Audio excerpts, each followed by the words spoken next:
Yeah. Yeah. Hello, and welcome to Jason Cavness Experience. I'm your host, Jason Cavness. Our guest is Tait Covert. Tait, thanks for being here today. Thank you for having me. So, I always start with, I think it's a softball question, hopefully. Can you talk like how you either take care of yourself, what you do for hobbies, or what you do for fun? It's funny, those are two very different questions, but I like to play a lot of volleyball, which I've done for 37 years, something like that. We were tracking that. I started playing in high school and then ended up playing in Iceland for a while, which we could get into, which is fun. And then these days I only play beach volleyball, mostly because my knee finally kind of gives out on the indoor. I loved indoor volleyball, but beach is amazing. I just literally played with my son the other day in Hawaii, which was amazing. So the other thing we like to do a lot is travel. And we travel quite a bit. I tried to make sure I could set things up, at least work-wise, so I could work from anywhere. So I can kind of put in some time every day and be anywhere in the world. I spent a few weeks in Europe, like this fall. We always go to Iceland because my wife's from there. We love Hawaii. We love Mexico, but anywhere's cool. My dad moved to Tucson, Arizona, like 4 years ago, and we love going down there. We're going down there in February. And my son plays travel baseball, which is super cool. That means I get to go travel with him. So I often will go wherever he is, which is usually somewhere warm in the wintertime. Like we were just in Vegas, and before that in Palm Springs. We're going to Phoenix next weekend. And when I'm there, I get to usually play volleyball too, which is fun. Although I've talked to so many people about this. I know so many different groups of volleyball players in so many different locations, and no one knows anyone that plays in Las Vegas. So if anyone's listening and knows somebody who plays volleyball, beach volleyball in Las Vegas, I'd love a hookup. But otherwise, we just play wherever we go. So, Iceland, I could be wrong, but way back there, I think they called like Greenland is actually full of ice. And Yes. And then they do like some kind of trick to make people go somewhere else back in the I don't olden think that's days. really was the intention of it. When they say the word, it's like Iceland. Like it sounds more like Iceland. So I'm guessing when people came there the first time, they heard it sounded like Iceland, Okay. and they called it Iceland. Okay. Although, yeah, no, Greenland is Greenland's a long conversation right now, right? Yeah, But yeah. Greenland is much colder than Iceland. Iceland, actually, the Gulf Stream comes up and warms Iceland. So for everything else of the same latitude, it's much warmer. I mean, it doesn't mean it's warm, but it's a lot warmer. Sometimes it's similar to here, especially in the winter time. Sometimes it'll get a lot colder. I think the other day it was like -6 Celsius, which is, I mean, it's not Celsius wise, that's not terrible, but it's cold. And then they get more snow and a lot of wind because they are. And Iceland's a pretty small country, right? Oh, yeah. 350,000 people. I didn't realize it was that small. Yeah, I know. No one does. And 200 plus of them are in one city in Reykjavik. Okay. So. And I guess you see the northern lights, all that kind of stuff, like really pretty nature-wise. Oh, yeah, you can definitely see that. I don't go there in the winter very often. Okay. I mean, I lived there for 2 years, 1998 and 99 mostly, before we moved back. And I remember seeing the northern lights, and probably often, I guess you maybe get used to it. But besides that, we're usually there in the summertime. And the summertime is amazing, right? Because I can imagine. It's almost 24 hours of light. It just gets a little dusky really late at night. The kids are out playing until But the bad thing, I midnight. guess, is opposite during the wintertime, right? 24 hours of Exactly. darkness. Well, people ask me like why I wanted to move away from Iceland. It's January, February, March. Yeah. Because it's very dark, very wet, and very cold. Christmas is amazing. Like we went for Christmas with our kids a couple years ago, and I think we're going next Christmas. They do Christmas like nobody does Christmas. It's like going to the North Pole for Christmas, and it's super fun, and everyone decorates. There's lights everywhere, and their New Year's celebration, you can't imagine it until you're in it, because the entire city, and you can kind of see the whole city laid out, because it's pretty flat in the city. I mean, it's little hills, nothing big. There's fireworks going from east to west, north to south, for like 4 hours. It doesn't stop. It's really hard to imagine until you're in it. It's crazy. And people in their own little neighborhoods are taking like mortars and firing shells into the air. And the fire brigade sells the fireworks. What? It's their biggest money-making thing. All the houses are made of concrete. Okay. Right? So the fire danger is really low there. I mean, not that it can't happen, but it's very low. And I think, people have been doing it so long, they grow up with that tradition. They know how to do it safely, right? They are good at that. So. And there's a direct flight from Seattle to Iceland? Amen. How long is that, like 10 days or something? 7 hours. 7 hours? That's it? Great. It's just a little longer than going to Hawaii. Only 7 hours? Yeah. Man. And there's, So when I first went there, which was in 1998, to follow my now wife home, there were only flights from like New York direct, Minneapolis, Boston. So we had to kind of hop over. And then I remember they opened one from San Francisco direct. So we'd fly down to San Francisco and go over, and they finally did Seattle. And it was amazing, like life-changing. Because 7 hours is easy. Yeah. The time change is more of an issue than the flight itself. And they have different flights, different times. So do you find yourself getting jet lag going there, or you get it coming back? Oh, going for sure. Going, okay. Yeah, I've found that jet lag is always worse going east. Yeah, always. Yeah, cause I've been to Vietnam 3 times. Every time I go there, I just got on the plane. I get going. Coming back. You're going west. Coming back, it's always like, man. Going east is brutal. Yeah. Every time, and you also arrive there. The typical flight lands you in Keflavik Airport at like 6 o'clock in the morning, and so you're just like kind of disoriented, and it's early, and things are open pretty early, like bakeries and stuff. We usually just get there, try to get a rental car, go to a bakery, and then try to take like a nap. We kind of, I did some research years ago and figured out that the 90-minute nap is the most effective for that. And it's so true. If you can find a place and like set an alarm for like 90 minutes and fall asleep and get up, you can get through the rest of the day. I try to go do something super active, usually play volleyball. And then the place we play volleyball outside in Reykjavik is one of the coolest places to play ever, because it's in this, so Iceland in general, and I think most of the Scandinavian countries, are so good at these big public swimming pools. And you go to this giant pool. It's outdoor pool in Iceland in the winter even. Everything's heated. There's like a giant Olympic-sized outdoor pool. There's all these kids' pools. And then they have different temperature hot tubs. So in Celsius, they'll have like a 44, 42, 40, 38, then a cold bath, and then like a saltwater pool. And it's just like, so you go play volleyball, you rinse off, and you bathe in all these different temperature tubs, and then hop in the water. It's just a great way to kill jet lag. What is Icelandic food like? Is it like mainly like fish based? What is Icelandic traditionally food? Okay. They have quite a bit of good food now. I mean, Reykjavik itself has a lot of nice restaurants, but yeah, historically it was fish, potatoes, pretty simple stuff, and then they have some older delicacies like rotten sharks and stuff that you hear about that they do eat, usually not like for a food source, but they eat little bits of it. It's like traditional stuff, but yeah, it's pretty normal food. Obviously, fish is their biggest thing, and before they turned their biggest before tourism became the biggest driver of the economy there, fish was still the big one. So what's a country you haven't gone to yet that's like on your bucket list for travel? Ooh, bucket list. There's so many. I think we really want to go to South America because we haven't. Venezuela. What's that? Venezuela. Not high on the list. Although it might be easier soon. We'll see. No, I would like to go to Chile a lot. Santiago. Yeah. You ever watch that show, Somebody Feed Phil? I think so, yeah. I love that show. It's funny. We started watching that in the pandemic because, there was not much else to watch about traveling, and it came out then. And so we would watch Phil go to these exotic places and just eat amazing food. It made me think of, so Santiago, Chile, and then the Basque country in Spain. I've been to Spain, but I haven't been to the Basque country. The food there sounds epic. So those are two that are high on my list. Again, I've been to Spain, but not the Basque region. If I'm down in South America outside of Chile, I would definitely want to go to Uruguay, and then Brazil, just because I think you have to go to Brazil. Do you follow like any like college volleyball teams? No, I don't. I don't know. Isn't Nebraska like a top ranked female school? I think they are all the time. Yeah, but I don't know. Right I know now. they got upset by Texas A&M this year. Texas A&M, yeah. No, I don't.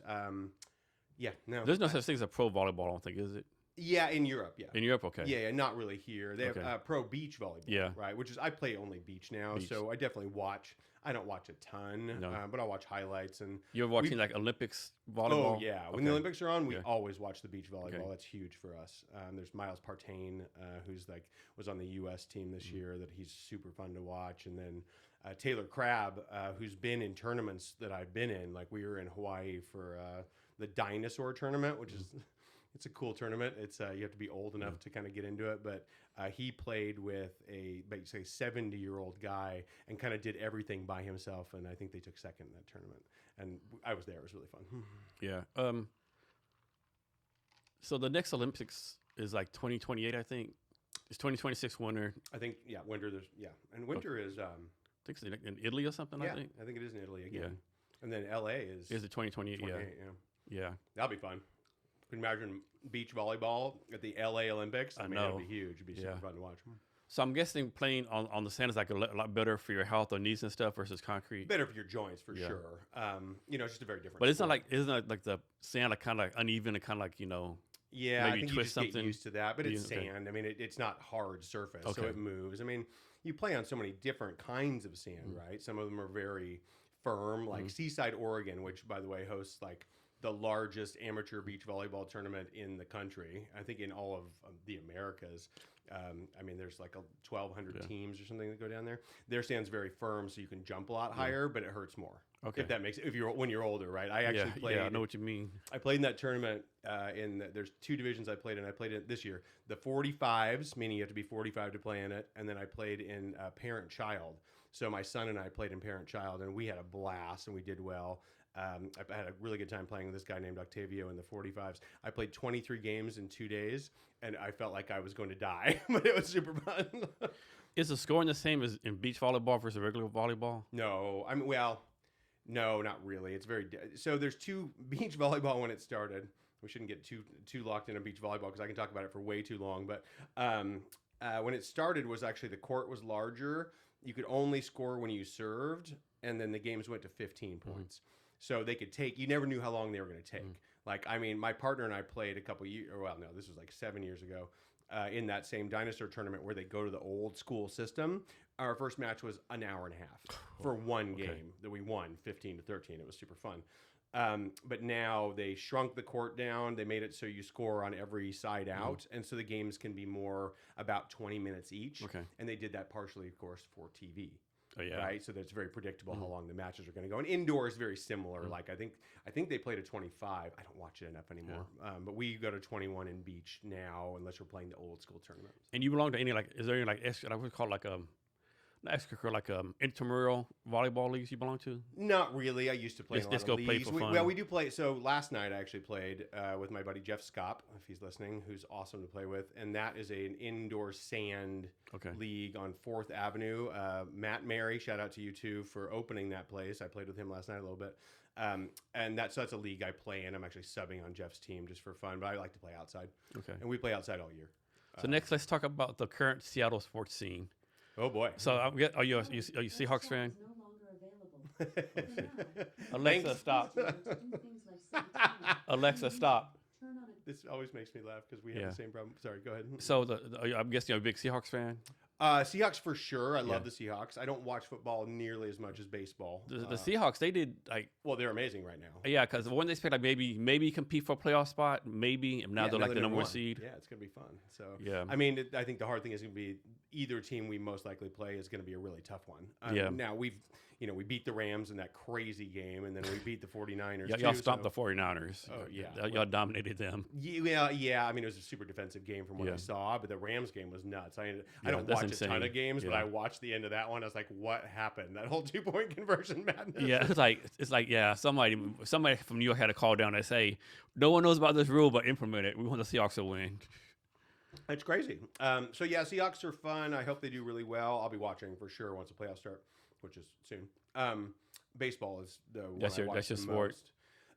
Yeah, I always love. So y'all have like a Mariner suite or something? We have a partnership actually. Partnership, okay. With you want to talk about that real fast? Sure. Okay. We have with a company called Acronis, which is one of our primary partner vendors. They helped us get this thing called a Team Up event, which is amazing. Shout out to Acronis. And so we basically have advertising inside the stadiums during the games on the scoreboard. It's super cool.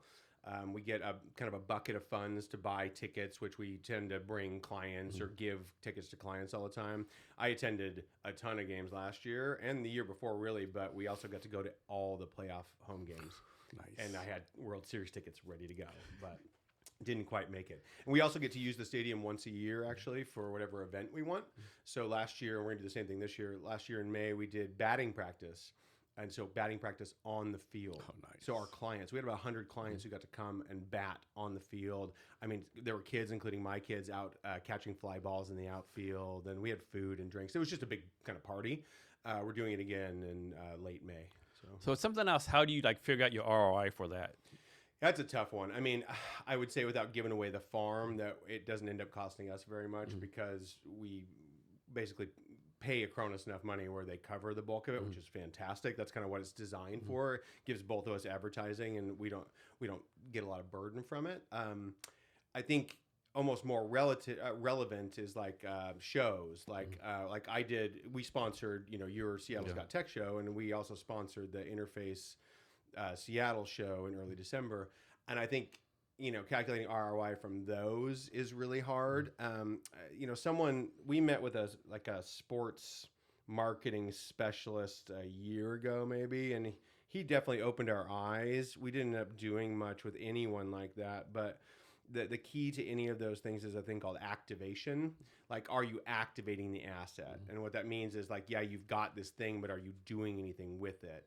Meaning, small example, we do a show like yours, we get a list of names. Did we send out email blasts to all the people that attended? Did we follow up with them all and all that kind of stuff? And I would say we haven't done a great job so far doing that, but that's our goal. We're not a big company. We have about 40 people total, and we're doing well and we're growing, and we love kind of being, I would say, a bigger player for our industry in the Seattle market for our target audience, which is this small, mid-sized business. And I think people, a combination of the Mariners thing and a lot of LinkedIn traffic and a lot of LinkedIn posting and social media, we're getting to be known. I actually... You're pretty active on Instagram too, I think, right? Yeah, all the platforms. We use an outsourced team that's fantastic. They do a great job for us. It's called Be Social. They're actually out of Chicago.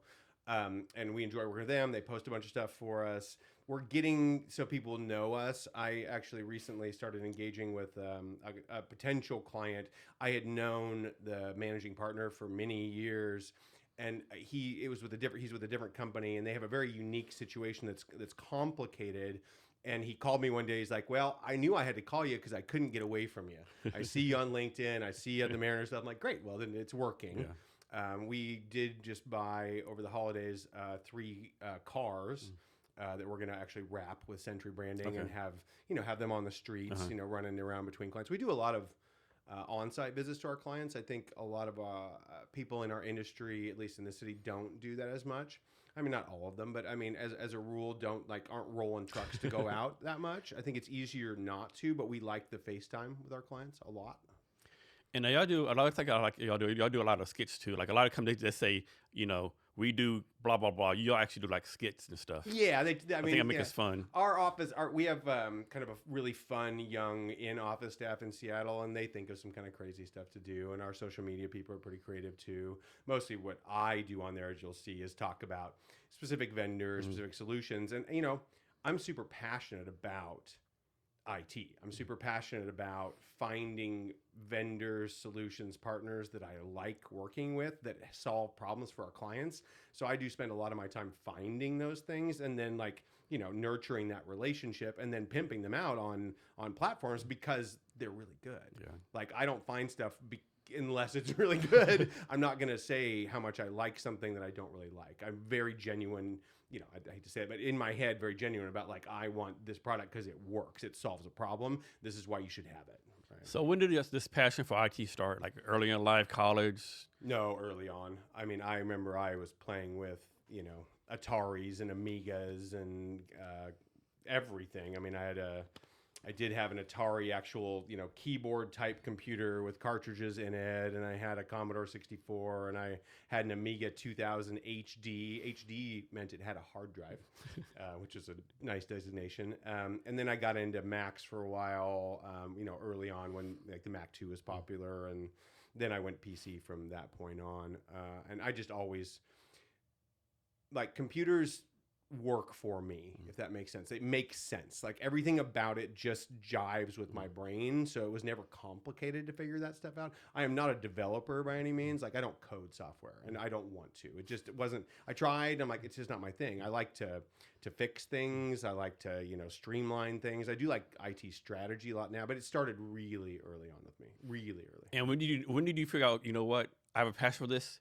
I'm actually kind of good at this, and I actually be able to make some good money doing this. So it was a little bit out of necessity, but it's a good story.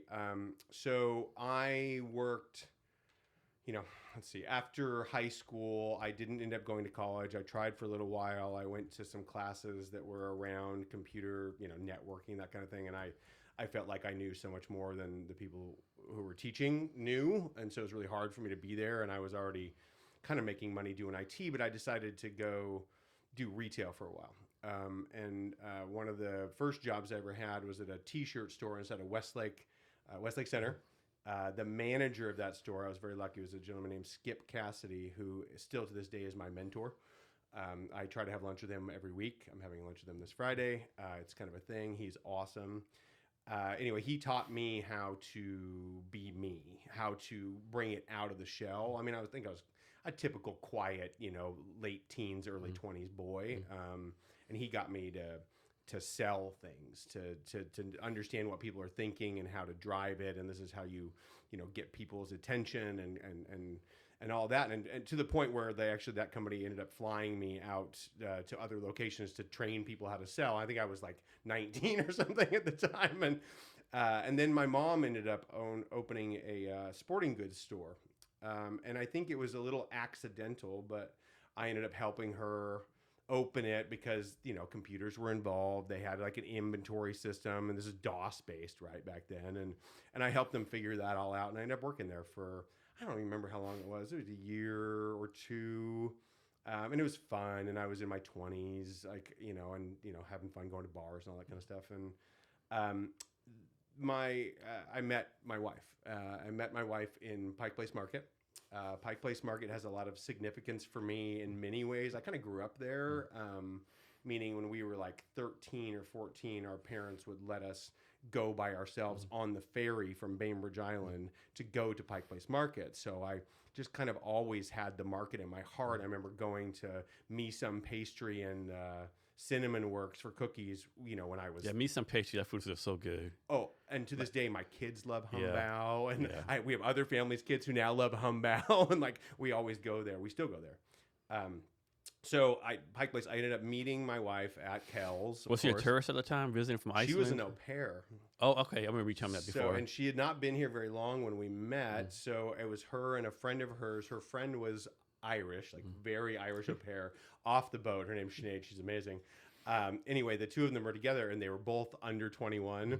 But one of them was Irish, and just kind of let them in the door. And it's different times too. But I mean, they were 20. It wasn't like weird. But so I met my wife at Kells in the bar, and then kind of just we stuck pretty quick. And so I spent most of the time she was here as an au pair with her, and then when she was ready to go back to Iceland, I went over there with the plan of just like, hey, I'm just going to go and see what happens. And I ended up staying for 2 years. Oh, wow. And so and then we got married when we got back. But after being in Iceland for like a long summertime, I had to figure out what I was going to do for work. And I didn't mention this earlier, but when I was really passionate about computers when I was younger, I always gravitated toward like paint programs, like design, like how can I make a logo for someone, that kind of thing. So I loved doing that. I ended up one of my very first jobs was working as a graphic designer at a t-shirt shop. So people would bring in t-shirt designs, often hand drawn. I'd put them in a computer, but when no one really did that, I put them into Corel Draw, like 2.0 or whatever it was at the time. And so I loved that stuff. And the whole time, even when I was working retail or playing around, I was always playing with those kind of programs. And so in Iceland, I taught myself how to do Adobe Flash at the time, if you remember. So I kind of taught myself how to animate things in Flash. And then I made people like small, fun vector-based videos of things. And then I actually made myself a portfolio of stuff and showed it to some companies in Iceland. And one of them hired me. And it was really kind of, again, I think right place, right time. It was Flash was new, but very popular. No one knew how to do it. This company happened to make websites for people all the time and kind of odd design things. It was called INN in Iceland.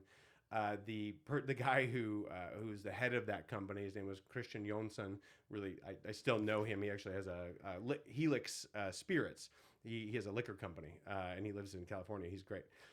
Anyway, so they hired me, and I was like the second oldest person at the company. I was like 23 or something. It was really funny. And so I worked there designing websites, designing whatever they needed. We did like TV commercials at one point. I remember making TV commercials that were on in Iceland. I remember doing a website for a band and helping with their music video and stuff like that.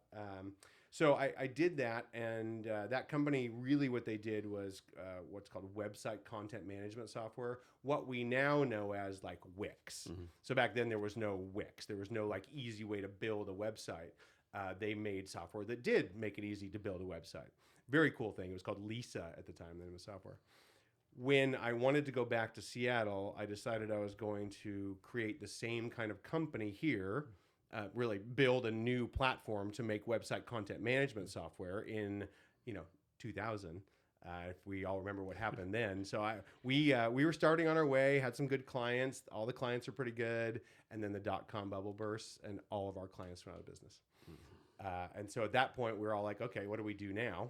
One of the guys, Sindri, he ended up moving back to Iceland and started this company called Tix. They're like the ticketing system. They're like Ticketmaster for Europe, but mostly on like a cultural sense. They do theaters and you go to the Nutcracker, you buy your tickets from Wix, that kind of thing. Anyway, so I came back. I stopped doing the website content management software and just started fixing people's computers, mostly because I needed something to do. Got beyond fixing an individual computer to working on a business's networks, a business's server, and literally 25 years later, that's what we do at some level. It's just we've evolved with how technology has evolved. So you talk about timing. I think a lot of people underestimate the importance of the timing being right. Can you talk about that, how timing needs to be right sometimes to be successful? Oh, my God. I think I've mentioned it like 12 times already on this.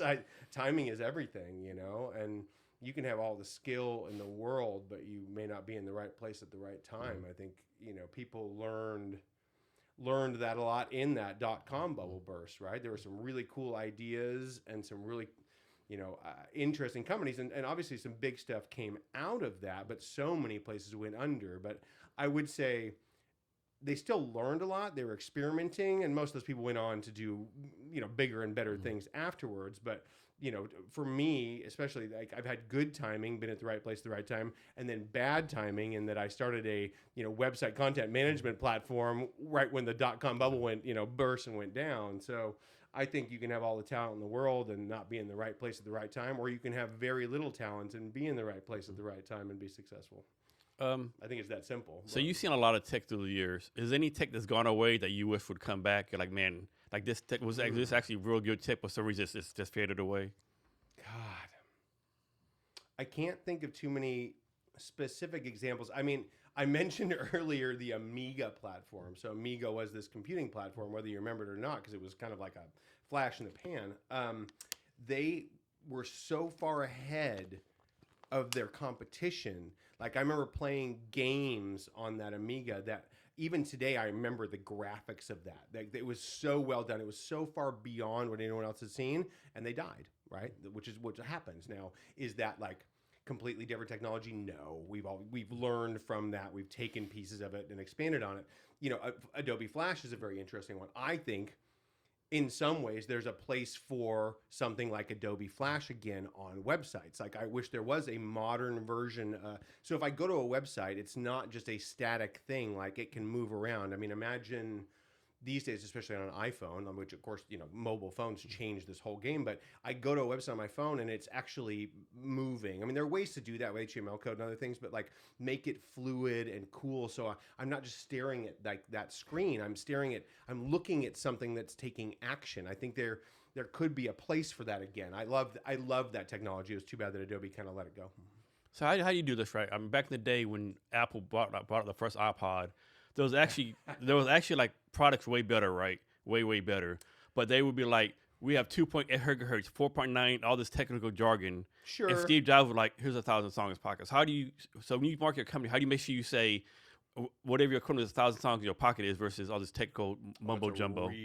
It's a really good point in general. I mean, I think for good and for bad. I mean, Steve Jobs obviously was a genius. I mean, he was probably an evil genius to the people around him sometimes, because we know he was hard on people, but like he was such a perfectionist that I love that. And I think we've lost that. And I think it's worth mentioning because like I always loved, UX UI. I loved user interface design. Like the iPhone even right now, which is still, I think, the best platform available, and partially that's a security thing, but partially it is usable. It's gotten less and less usable because there's not some body, some person like Steve going, no, I need it to go like this. And I feel like people, the developers potentially aren't using the device enough to really understand, like, no, when I click this thing, I need this to happen. I don't want to click here and then click here and then click here. And I feel like it's gone downhill. So that doesn't answer your question, but going back to like, how do you, Steve just knew how to convince people to get something not based on technical jargon. Because I think the biggest part of the population doesn't want to hear technical speak at all. We don't care. People just like, I want to know what this is going to do for me right now. I think AI confuses people a lot because at some level you can conceptualize, what's this thing going to do for me? Like, can it like do whatever I ask it to? Can her, I don't want to say her name right now, so she doesn't act up. Can she get smarter? Can she do more and help me in my daily basis? Can I have a robot around the house that I can talk to? And yes. But right now AI is in this like, yeah, if you know how to prompt it, know how to use it, it can be very successful for you. I think people need to experience that and play with it and understand at least the basics of it. But it's going to get, in my opinion, it's going to get easier to use. It'll just be part of your daily life. People who are really good at taking advantage of it or understanding it now will create companies as they're doing now and make billions of dollars doing it. But the rest of us, the general population, just needs to know it's going to help them in their daily tasks to save them time, maybe do parts of their work so they don't have to do, especially the grunt work. I mean, what else would you want in life than I want a system to build an Excel spreadsheet for me successfully and me tell it, oh, here's the data I really want, and it knows. Like, that's going to help all of us out. But, you know, how do you sell that, really, coming back to your question? So Steve knew, like, hey, you got 1,000 songs in your pocket. This thing's amazing. Like, oh, my God, that's cool. So how can I tell people, hey, I've got this product that's got this intelligence in it that does this for your life? So when it comes to selling our stuff, we've never tried to be very technical from a sales perspective. We're always more like, hey, I mean, we had a tagline for a while, like, we'll just take care of that. Like, this is what we do. Like, they're like, well, we have all these computers and these servers and these networks. Like, don't worry. That's what we do. Like, we understand. And we're going to, at this point, it's evolved into, hey, we're going to keep you safe on your devices, your networks, all this stuff. And then we're going to help you strategically get from where you are to the next place. And, you know, over the last, like, 5+ years, that was taking clients and moving them from on-premise servers and you know, multiple servers and Exchange, all that stuff, and moving that to a cloud infrastructure so they're not reliant on a building, on servers, maintaining them, buying them, all that kind of stuff. And so that's like that, we called that cloud strategy. And now there's this whole, you know, there's a different cloud for each kind of thing. And I think I've said it more eloquently than that, but it's like, use the right cloud for the right thing. And so we're helping companies like say, okay, hey, you should move this kind of data to this cloud. You should move this kind of data to Adobe's cloud. You should use this, use an Excel spreadsheet, like use that in the Microsoft cloud, and getting people, you know, looking purely cloud-based programs in the safest way possible. But So let's go back to Mariners real fast. oh yeah. So as a fan, are you pretty generally happy with what they've done so far? I think they like re-sign most of the big players they needed to re-sign. I will admit that I have not followed it too much, only because, one, I've been really busy. We actually grew 40% last year, which was nuts. And then I was out for the holidays for a couple weeks. I think everything they've done that I've seen has been in the right direction. I love Josh Naylor. I was so happy that they kept Naylor around. I'm excited for the season. I think they're going to do great. And I hope we can get back to where I can try to get to the World Series again. Yeah, y'all so close too. Yeah. Have you heard this? So I guess they're thinking about adding like 2 teams. I want to say one in Nashville, one in Vegas.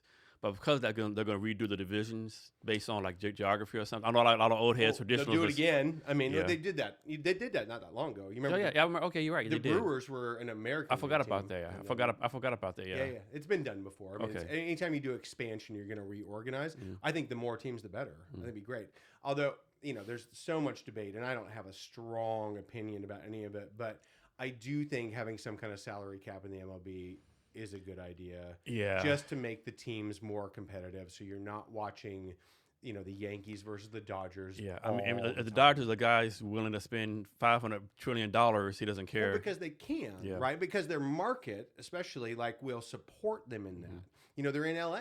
Like, they're going to sell a bazillion dollars of Dodgers merchandise. And Same plus with the the Yankees. TV rights, I'm sure they get. Absolutely. Huge deal. I mean, it makes sense, like, from that perspective, from a pure capitalist perspective. But I think if you want it to be more interesting, you have to make it more fair. I don't remember. I don't know if you I watched hate to say that I'm not a socialist, but Yeah, I know you watched basketball. Way back in the day, the New Orleans Pelicans tried to trade Chris Paul to L.A., and the NBA commissioner nixed the trade for competitive reasons, right? totally. So I don't know why come the MLB. doesn't say, hey, we can't allow, what's that dude from the Mets who signed? Like, talk about the rich getting richer. Which one? I mean, and the same with the Dodgers, right? Yeah. Like, how many Oh, guys will you sign? Yeah, Diaz. Ohtani I think Diaz is his name. Like the number one reliever from the Mets. Oh, yeah. Well, he was the guy who, what was that? Oh, the song, Yeah. the trumpet song. Yeah. Oh my God, I loved hearing that. We used to play that for my daughter to wake her Yeah. up. I'm like, you want competition? Like, it's like, man. Oh no, it's so true. I mean, but that's the thing. If you put a salary cap per team on it, you would. But I think what they need equalize too, I things. think they also need a minimum salary cap. Because don't teams like the Pittsburgh Pirates and them like spend the least amount. Pittsburgh Pirates, Tampa Bay, Oakland. Force them to spend enough. Well, that was the Mariners' problem Yeah. for so many years. The ownership wasn't spending the money they needed at the time they needed it to win. And I'm worried that the same thing's going to happen. I mean, they've had talk of signing a bigger name player. I haven't seen it yet. I mean, Josh Naylor, for me, he's great. Like, so I'm glad we did that. But he's not Ohtani, Yeah. right? I mean, but hardly anyone is. But it would be nice if we could sign one more, really good quality bat, because that's obviously what we need. Our pitching's great. Yeah. Yeah, I think I'll do good this year. I don't so. think. Hopefully, it's not a letdown. A lot of times, teams that do good, they kind of get full of themselves. Like, oh, we just need one more soft step. Yes.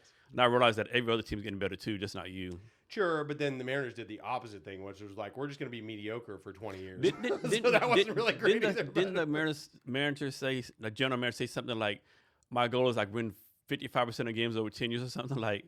Totally. But I think, they were totally developing their farm system, which I have respect for. And I think that did work. It just I bet it just took longer than they expected to. I don't think anyone thought it was going to be 25 years really between having a amazing team and having finally a very competitive team that almost made the World Series. And like back in the day, y'all had like Randy Johnson. Oh, we sure did. Y'all had a lot. I was here. It was and it's amazing. like y'all just let them all go for free agents or whatever, or trade them, whatever, right? Things happen. I think Griffey wanted at the time. I don't remember the specifics, but I know he wanted to play in Cincinnati. And he wanted to play with his dad, I think, right? And then Yeah. Alex Rodriguez. I mean, I think in some ways good riddance, but Yeah. only because I was the cheating thing for me was a big deal. Yeah. In my head, like I couldn't believe that guys were actually taking performance enhancing substances in Major League Baseball. So that was like a real letdown. I remember Yeah. not watching baseball for a few years after that, and then when I knew that Alex was in there, I was like, okay, well, good riddance. But Griffey, losing him was obviously terrible. Losing Randy was a really tough one, but he was so successful. To me, after he left, right? I know. To me, Randy Johnson was Mr. Mariner. The pitches, and like he was like so dominating. Griffey too. Well, Edgar Martinez, who honestly is one of my heroes. I got to throw out the first pitch at a game. I don't know if I told you that, but I threw out the first pitch at a Mariners game. And after I did it, they gave me a signed Edgar Martinez. Nice. Like, Is he? He's the hitting coach for Seattle too, right? He was. I don't know if he is now. It's funny. I mean, here's the limit of what I know about the team. I don't know if he's there anymore. Okay. I hope so. I mean, he's just an amazing guy. One of the best batters ever. I mean, how many guys honestly could hit better than that guy in a career? Like that's why he's in the Hall of Fame and one of the only DHs, if not the only. So he was a hero. Jay Buhner, by the way, was, I think, underrated and amazing. Dan Wilson was an excellent catcher at the time on that team, and none of them were accused of performance-enhancing substances. So one time I remember about Jay Bruner. I remember this like a few years ago. I don't know how long. Like Ken Griffey getting some kind of award, and Ken Griffey went up in front of everyone and said, "Hey, if I ever die, my dad dies, I want Jay Bruner to raise my kids." I like, man, like that to me. That's really says something about you, right? If someone says they want to raise their kids. Jay is like, so I met Jay last year. I was lucky enough through this Mariners partnership. We were in Phoenix for my son's baseball tournament. It happened to be during spring training time. And my rep for the Mariners, who's amazing, Haley, thank you, called me and said, "Hey, are you in Phoenix?" I'm like, "Yeah, I'm here." And she goes, "You should come to this thing tonight." And it was a sponsors kind of dinner, but I showed up there. I said, "Well, the only way I can go is if I bring my son." And she's like, "Go for it." So my son and I, who was I think 13 at the time, went to this thing, and guess who the two players there were? Griffey and Buhner. And so not only did my son get signatures from both Griffey and Buhner on the same Sentry, it was a Sentry Computing branded jersey he was wearing, which I'm getting framed, but we got to talk to them both. And Jay was like talking to your uncle. I mean, the coolest, chillest guy. He lives in Texas now. You see a picture of us. I should show you the picture. Me, he looks like he's not my dad, but like either my older brother or like my uncle. We just look very similar, kind of bald head, beard going on. And then my son's all there. And it was just really fun because he's just a down-to-earth, super cool guy. Ken Griffey, super well-spoken, very statuesque. Like it was like you wanted to talk to him, and he was super friendly, but he's just Griffey. He's like a presence, and he's huge. I mean, like just a massive human. Jay's like, I don't know. Jay's awesome. I could hang out with Jay all day. So the Seahawks, they're like the Seahawks 49ers are like they're rivals, like rivalry. I know in baseball, like the Dodgers and Giants have rivalry. Who's like Mariners like main rival in baseball? Do they have one? Over these many years, I mean, Cleveland and New York. Okay. Because that's who we've had to go up against in the playoffs in order to make it further, right? So whenever we've been put out, it's been by Cleveland, well, except for Toronto now. It's historically been Cleveland or New York. That's why they're probably the biggest rivals. I mean, the Yankees are everyone's rival. I guess now in our division, you definitely have to say the Astros. God, I hate the Astros. Yeah. I mean, I have that whole cheater disdain thing for them. I remember we went to the Hall of Fame like 3 years ago. My son's team was playing in Cooperstown. They had a tournament there, and we went to the Hall of Fame, and they had like one of those little exhibits they got in there, and it was like classic rivalries. So it would be it was hilarious. So whoever it was would be like the Yankees versus the Mets, or the Dodgers versus the Braves, or whatever it was, and then it said Houston Astros versus everyone. It made me laugh so hard because that's how I feel about them. Like the guy who beat us this last year, I won't say his name on here, cheater on that team. That was painful. Yeah. So I guess the Astros, but they're everyone's rival. So yeah, kind of like the Yankees are, but for different reasons. Yeah.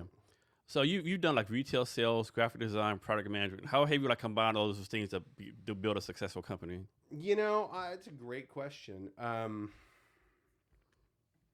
I am very, very type A. I am a perfectionist. I want things to work perfectly all the time, but I'm also a realist, and maybe that comes from doing sales and being around normal people that it's not going to be perfect, right? Like, and people are the one thing that are never going to be perfect. And I think that's true in so many of the things we talk about these days, meaning cybersecurity. It's really the humans that are the problem, not the rest. And so for me, I don't know if those skills, I mean, obviously the computing skills, led me to do what I'm doing. The sales skills allowed me to grow and scale and sell things to clients, things I believe in. I mean, and I'm very strong about that. I could never have been a sales guy. It's like, hey, you're going to go sell this product. I'm like, well, what does it do? Well, it kind of does this. I'm like, well, that doesn't work for me. I need to sell something that really works. And I think it's something I have to control too. I can't be the salesman selling someone else's product, if that makes sense. So that all kind of led me to wanting to have a company that was better at doing the thing than anyone else was, that I could control, because I'm a total control freak, that I could control and grow and guide and build. And I don't know if it was mentality plus, skill set. Mentality probably more than anything. Owning a company is not easy. And anyone that's thinking like, I'm going to go out and just start this thing, it's really fucking hard. And it takes a long time. And you're talking working 16 hours a day, 7 days a week for 10 years. And that's really what it took. Now I'm finally at the point where I work, I can go on vacation or be somewhere else and work 4 hours a day, but I always work some. Like that's another thing about ownership. Like for me, at least, it meant even if I'm on vacation, I'm still checking email. I'm still doing something to make sure the team functions. Obviously, it depends what position you're in. If you're a sales guy, you don't have to be doing that. If you're, an account manager, you're not necessarily checking in with your clients while you're on vacation. But if you're the CEO of the company, you got to be paying attention all the time. And I think my brain likes that too. Like my phone has to be organized. Everything has to be in the right place. if there's a notification, I have to look at it.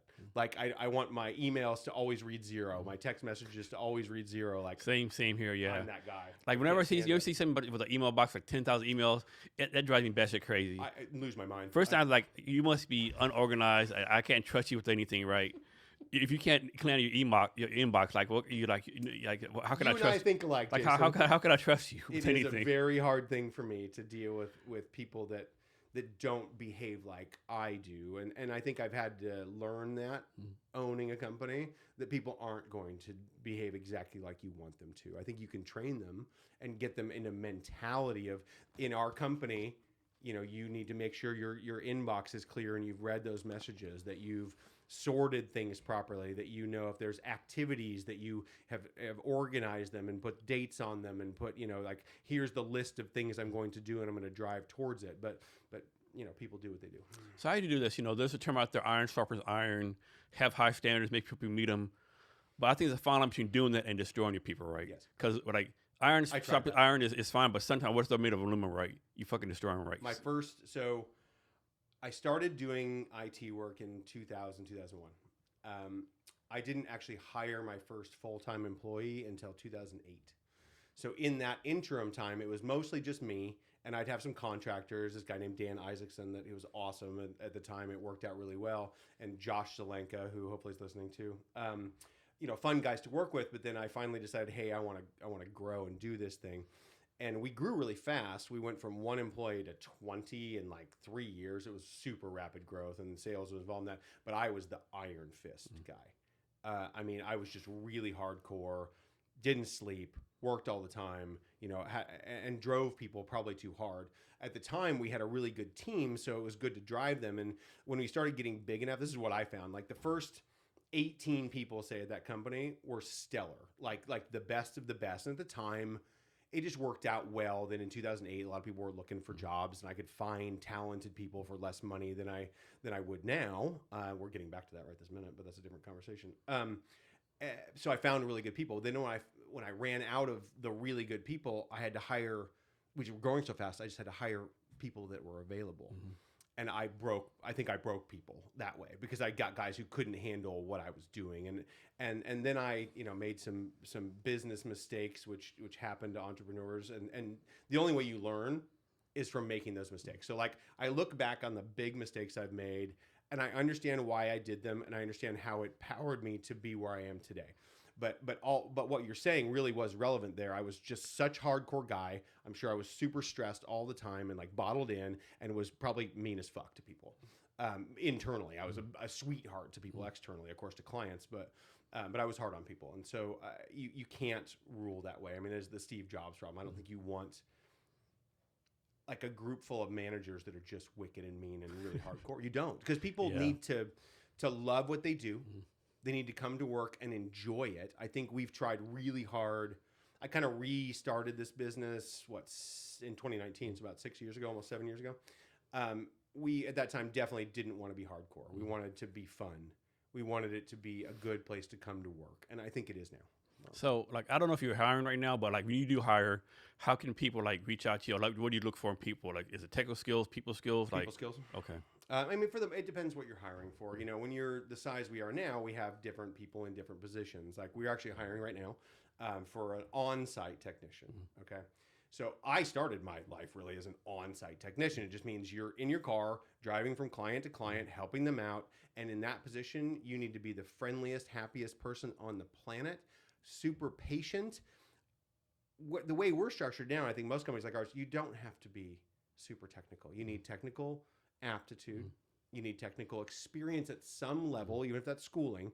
And then we could teach you the rest. And we really want people that are just super happy, want to be there, would rather just hang out with clients and people than sit in a cubicle all day and work on tickets, if that makes sense. That's just a different mentality than some. Then we have groups full of people that want to sit at a desk and work on tickets all day. And that's great too. But that's got to be more technical, right? So what problem do you actually solve? Ooh, always a good question. Most of our clients are SMB, right? They are, our average client would say be a 40-person architecture firm. Those clients have no need, and this really kind of got ironed out in that late 2000s, that 2008, 2009, when most of these firms had one person on staff that was their tech person, right? They had an IT person in house. That became too expensive, especially at that time. So we came in and for a much lower price could provide the function that person did internally, and we were more people and we were probably better at it. So the problem we would solve is actually saving people money in that scenario by replacing internal technical people that probably were bored in their jobs, to be honest, because they were only doing this one thing for a small business. So we solved that problem. Then we also, that microphone just went, it just moved on me. Oh. It's fallen off. I got it.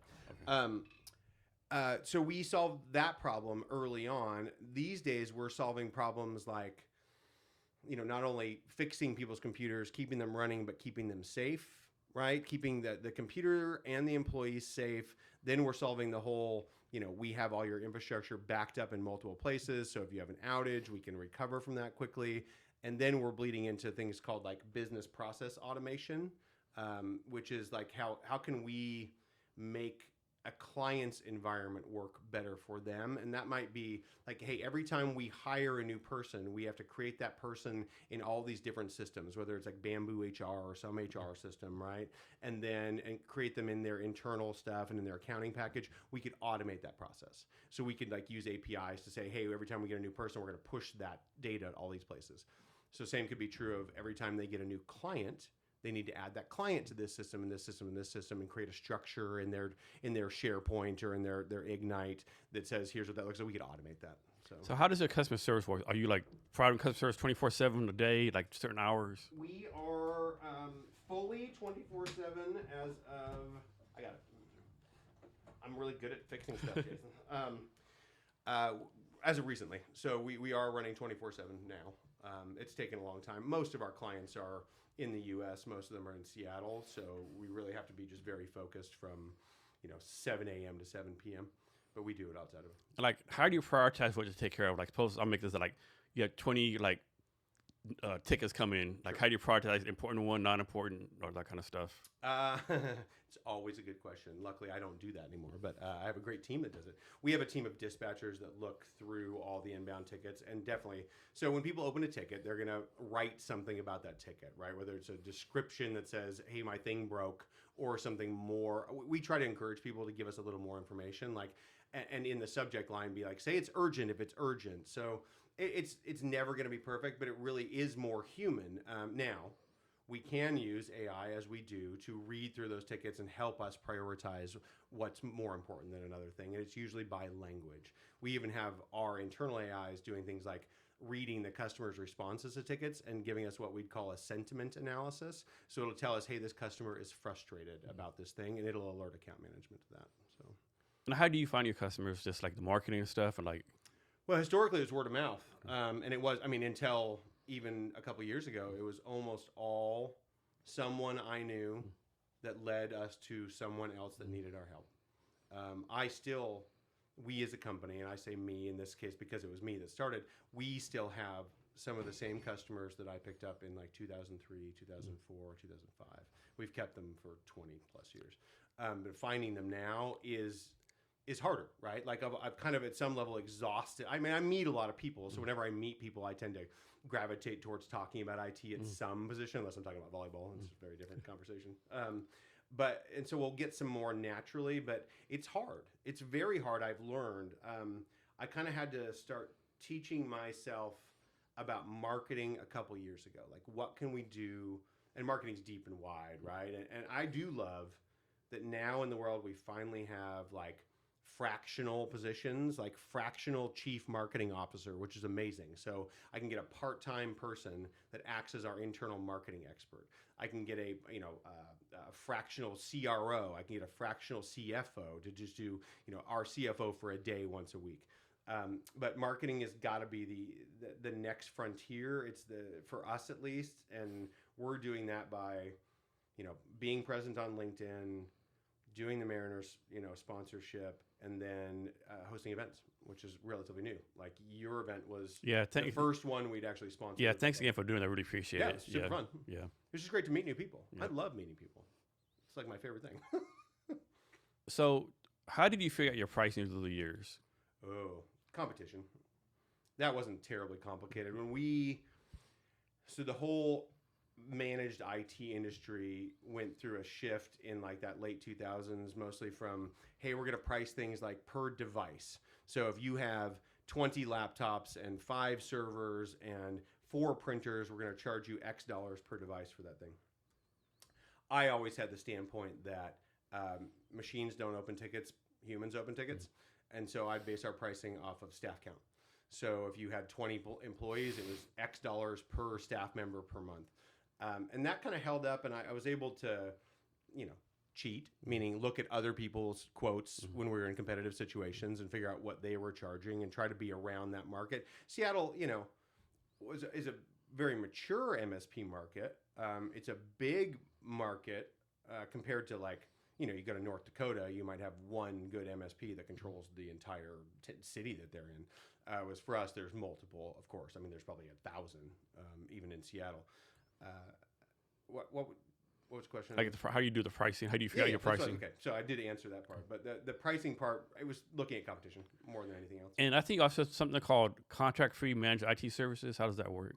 Well, it's funny. I don't think it says that anymore. But, it doesn't? Okay. No, we used to do contract-free all the time, no contracts. We don't do that anymore. Okay. It's just so hard. So why do you move away from that? It just wasn't worth the hassle? Or Well, how honest do I be in this scenario? I think when you are an MSP in 2025 or 2026, you have to be cognizant that someone wants to buy you. And I think in some ways we're all working towards like, hey, if we get big enough or mature enough, or if someone offers us the right amount of money, we would sell it. And I think there's more than two, but there's 2 primary schools of thought that I look at around, pricing and selling a company. You could either sell to a big company that's going to change your name and turn you into Walmart, right? So you'll be a Walmart franchise. Then there's the ones who want to keep a bunch of locally named companies but own all of them, right? Like the Warren Buffett style. Like, hey, I'm going to own 100 MSPs. They'll all act as their own entity, but they'll be different names. So if they bought Sentry Computing, it would still stay as Sentry Computing with a little more centralized management at some level. We changed our the contract things, 1, to be more predictable, 2, to be able to add an increase in yearly on that contract to make it, very visible to us and very obvious to the client too. So like, hey, we're going to do a 3-year contract with a 3% or a 4% or a 5% increase every year on that contract. You can't do that very successfully if you're contract free. And then in the case that we ever want to sell the thing, and maybe that's when I'm 60 or who knows, you want to be able to, all the companies buying you want contracts. And do you still live in Seattle? I live on Mercer Island, but yes. Mercer Island? Yeah. So can you talk about, you're born and raised in Seattle? Bainbridge area. So I grew up on Bainbridge, and then after coming back from Iceland, I've always lived in the Seattle area. We lived in Capitol Hill, Madison Park area before. Can you give us some maybe your favorite spots to hang out in Seattle, whether to eat at or to hang out or have fun Sure. I'll start by saying I love Seattle. Bellevue's fun. It's interesting. It's like the modern version, but it doesn't have the soul that Seattle does. I love the old I love where you are. I love Pioneer Square. I hope Pioneer Square continues to come back. Like I spent most of my 20s in Pioneer Square or Belltown, right? Like most of us did. And these days, I love Capitol Hill. I love so many parts of it. I love the restaurants up there. I love Single Shot as a restaurant. It's a quick shout out. That's up kind of off of Bellevue up in that area, like Capitol Hill, but up north. Madison Park, I think, is super cool to hang out in because it's very chill. Like you drive, all the way on Madison from downtown to Madison Park, and it's a completely different vibe every single day, and it's very cool. Mercer Island is a great place to raise kids, but not the funnest place to go hang out, if you know what I mean. I love Belltown. We just moved to corner of basically Wall and Western Avenue. It reminded me by moving there, 1, that my first apartment was 4 blocks away, and 2, that I love the restaurant scene there. There's just so many cool places, on Second Avenue First, cool bars, cool places to go hang out. I went to the Edgewater for lunch 2 days ago, which I hadn't been to in a long time, and that was really fun. We went to what used to be called Waterfront, which the name's escaping me now. El Gaucho, is it Aqua? I can't remember. Anyway, the right on the pier. That's a really cool restaurant. So someone comes to visit you. They're for like 1 or 2 days. Never been to Seattle. What are you taking them to see? I've done this many times because we have Icelanders that come and visit. I usually drive them everywhere. I mean, Seattle's actually pretty easy to kind of do the whole loop around, if you know what I mean. Like if we start on Mercer Island, we're going to go, downtown first because I love downtown. The Pike Place Market is, again, still one of my favorite places ever, and everyone loves it. So it's very easy to start at Pike Place, have lunch there, go get a humbao, at Me Some Pastry, and then go over to Cinnamon Works, get a cookie, and, walk into Golden Age Collectibles and look at all the comic books and all that kind of stuff. And then we'll usually drive, north from there, go see Ballard. I always, of course, love to take people to Golden Gardens where I play volleyball because that's fun.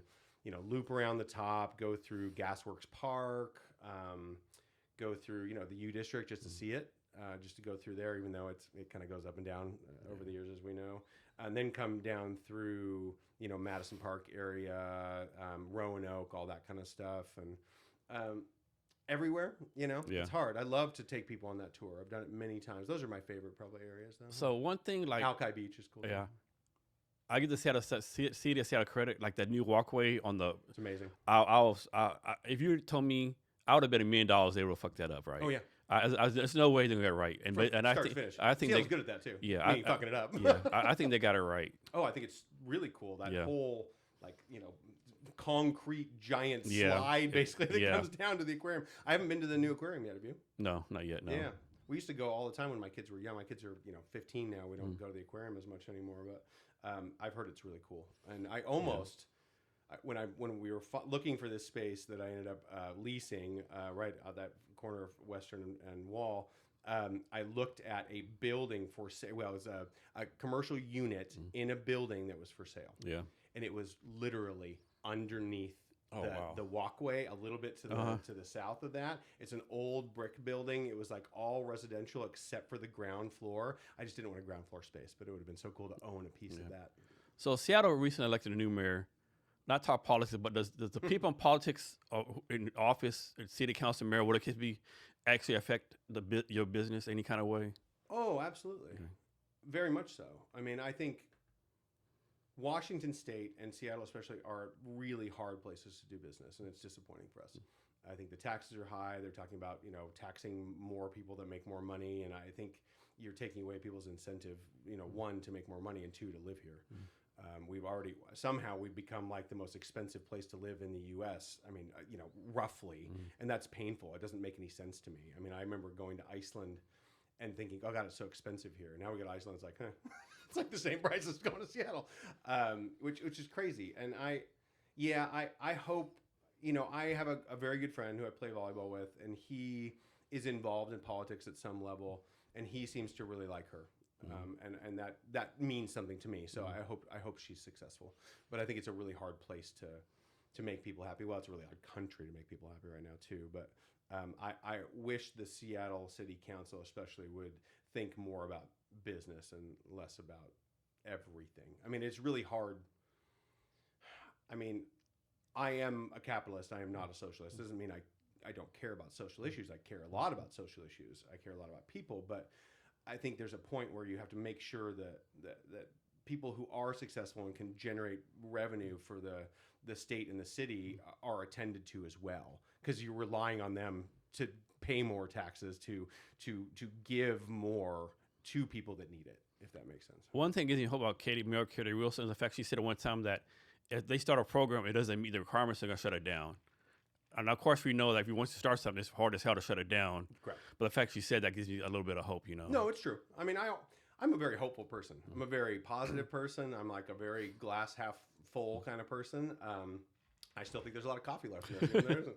And so I have hope. I think she'll do fine. I doubt that anyone can be super successful in that position. So we'll see how well she does. Yeah, I wish her success too. And then I know, like, I think Governor Bob Ferguson is trying to do the state income tax. People make $1 million or more. My thing is like, it's probably gonna get passed. My thing is like, we all know 5 years later it's gonna go down to That's 750,000, the problem. down to That's 500,000, the problem. and before you know it, people like making minimum wage to be paying state income tax. Yeah, of course. That's what happens. Once you start a tax, Mhm. you'll never get rid of it. It's No. that whole. Remember the liquor tax? Mhm. Do you remember at the beginning they were supposed to be like, oh, we'll just add this liquor tax until we hit to a certain amount? I'm like, yeah, no, that's never going to go away. No. And now we have the most expensive liquor in the U.S. In this state, which is crazy. Yeah. So yeah, watch out about taxes. And I agree with you that it's not that any of us, myself included, care about people who are making over $1 million getting an extra tax. It is like, what's next? Yeah. That's what I worry about. Yeah.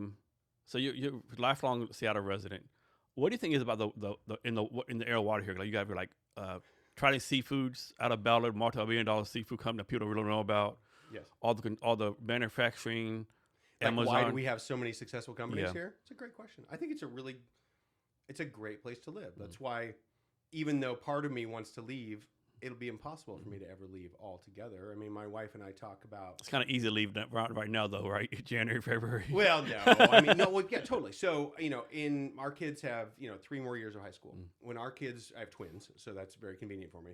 But when our kids are done with high school, I think we will spend our winters like probably in Tucson, Arizona. My dad's down there, and just somewhere warm like that. At the same time, if I could just escape enough, I don't mind being here. But man, being here from like March until the end of October, like that whole period's great. Yeah. Even if it's raining, I just love it. And I think the people here have a good vibe. I mean, I hear the Seattle freeze thing. Obviously, I don't have to experience it because I've been here forever. I feel like the freeze came from people who came into Seattle, not those of us who grew up here. Like the people that are my age that were here before, a lot of California moved here, we weren't freezy like that. We were pretty friendly. So I'm not sure if the Seattle freeze is from Seattle or an imported thing. But I do think the people in general are nice. I think you're in a place where the water's right there, the mountains are right there, the woods are right there. There's so many things for people to do. Isn't Seattle like the biggest city, like in a lot of nature around it? Like. I think one of them at least. Yeah. I mean, I don't know that stats, but I know that we have some pretty amazing things around us. And when you start traveling, you notice that more. Mm-hmm. Like, I think people forget it if you don't leave here enough. And I think for me, I do leave here a lot, but it makes me happier when I get back here because you see the water and the trees and the mountains, and it is beautiful here. And just don't forget it. So back to your company. Yeah. What's like a common misconception that a lot of small business owners are getting wrong about IT? Oh, I think all business owners are getting smarter in many ways because it's so much easier to access information. I think historically, and probably still, the thinking that I still see this more than I'd like, that my one-man IT shop, whether it's an outside person or inside, can handle everything going on right now. I don't think you can ever get a single person like that who can handle not only the help desk support, but the strategy, the security, the AI consulting, the automation. Like, I just don't think there's a way to do that. And I think we can do all of those things for less money than they maybe, or the same money they're paying the people that aren't able to successfully do it. Mm-hmm.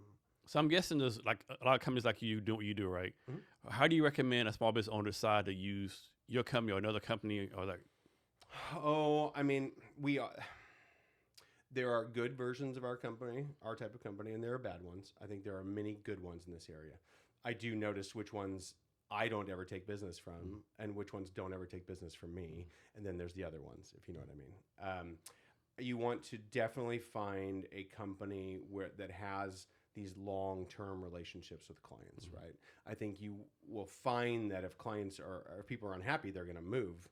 And I think you need to, make sure you give them a big list of references. They need to call those references and really ask not just tech questions, but about like the relationship. Like, how do you can trust this person? Do you can rely on them? Do how many clients they work with that are like yours? I think you got to ask a lot of questions. We definitely sell ourselves as a relationship company that does IT. Suppose there's a small business owner out there, they have no IT team, no IT at all, right? What's the number one thing they can do or need to do to protect their business? find a company that'll at least take over the security aspects. I think there's a lot of like small tech companies, like some of the ones that were at your event. They're very technical, so they can handle like the day to day. Like if a laptop breaks, they can fix it. But I don't know if they can like handle like the security aspects of it, like not only securing the computer, but securing like the Microsoft or the Google tenant, securing like which AI are you using. One of my favorite things I hear from people is like, well, our users aren't using AI. I'm like, well, yeah, they are. They're just not using the one you want them to. So you got to know that your staff is on a computer that you may own, possibly feeding information about your company to an AI you don't know about. So you probably want to find a company that can help you secure that, if that makes sense. So how are you using AI to improve your company? We talked a little bit about it. I think on a day-to-day basis, it is we basically created. Brian Dawson, our COO, created an internal AI agent, for lack of a better word, that has consumed all of our ticket data. So it knows everything about like, hey, this similar ticket like this was opened by this person on this date. Here's what we did to fix it last time. Here's the technician that did it, to help our dispatchers like align people with tickets. And then it'll give us solutions, of course. That's the easy part. And then I love the sentiment analysis, like, hey, this customer's frustrated. Hey, this customer's happy, like knowing that kind of stuff. That's the daily basis stuff. Outside of, we all use Copilot for every meeting and record them all and look at the summary, which is amazing. So in general, from your point of view, do you think AI is either making us smarter or dumber, or is it going to make us smarter or dumber? Ooh. I think it can make us much smarter if we use it properly. I think it'll take away some skill set from us, like any. Just like the calculator back in the day. Sure, like any technological invention. I mean, look at a car. Like, when we started having cars, we forgot how to ride horses. Like, is that a bad thing? Probably not. But, what are we going to forget how to do? And will it matter? Like, if I forget how to create an Excel spreadsheet, but the computer does it for me perfectly, why do I need to create the Excel spreadsheet? So I don't know. I think it will, in general, make us much smarter as a society. So I could be wrong. I think a lot of people, they think of like cybersecurity as like a technical issue, but it's actually more of a business issue, isn't it? Yes, very much so. It is way more. I mean, we there's a phrase in our industry like get the conversation, out of the meeting room into the boardroom, and I think you have to explain to business owners the actual impact of mostly a cyber incident, like what can really happen, what that cost can be, not just ransom, could be just loss of productivity, loss of data exposure. You're gonna, if you are broken into and someone grabs all the data about your clients, you're gonna have a hard time keeping those clients, and you're gonna have a hard time getting new clients. So I think it's really important to get as much security and data loss prevention wrapped around that stuff as humanly possible, for your own good as a business owner, not just as a person. Is there a law that says like if you get hacked that you have to let everyone know? Yes, you should. People don't do it. Okay, that's always my biggest fear. It's not the people who say they got hacked. In my fear, like people who got hacked don't tell anyone because they make a business decision like not Correct. Put it out. And it's mostly the small businesses aren't going to mention that, right? I mean, I know, like we've had clients that have, had compromise, of course, over the years, and I doubt that they, we've asked them before to send emails to all of their clients explaining what happened and why and what we did about it. I don't know that they do that. It's hard. It's hard because reputation is a huge thing, right? And you don't want your reputation tarnished because something happened. But in the real world, it's happening to a lot of people all the time. I bet if we talked about it more, people would be more aware of it and understand the importance of it, but we don't.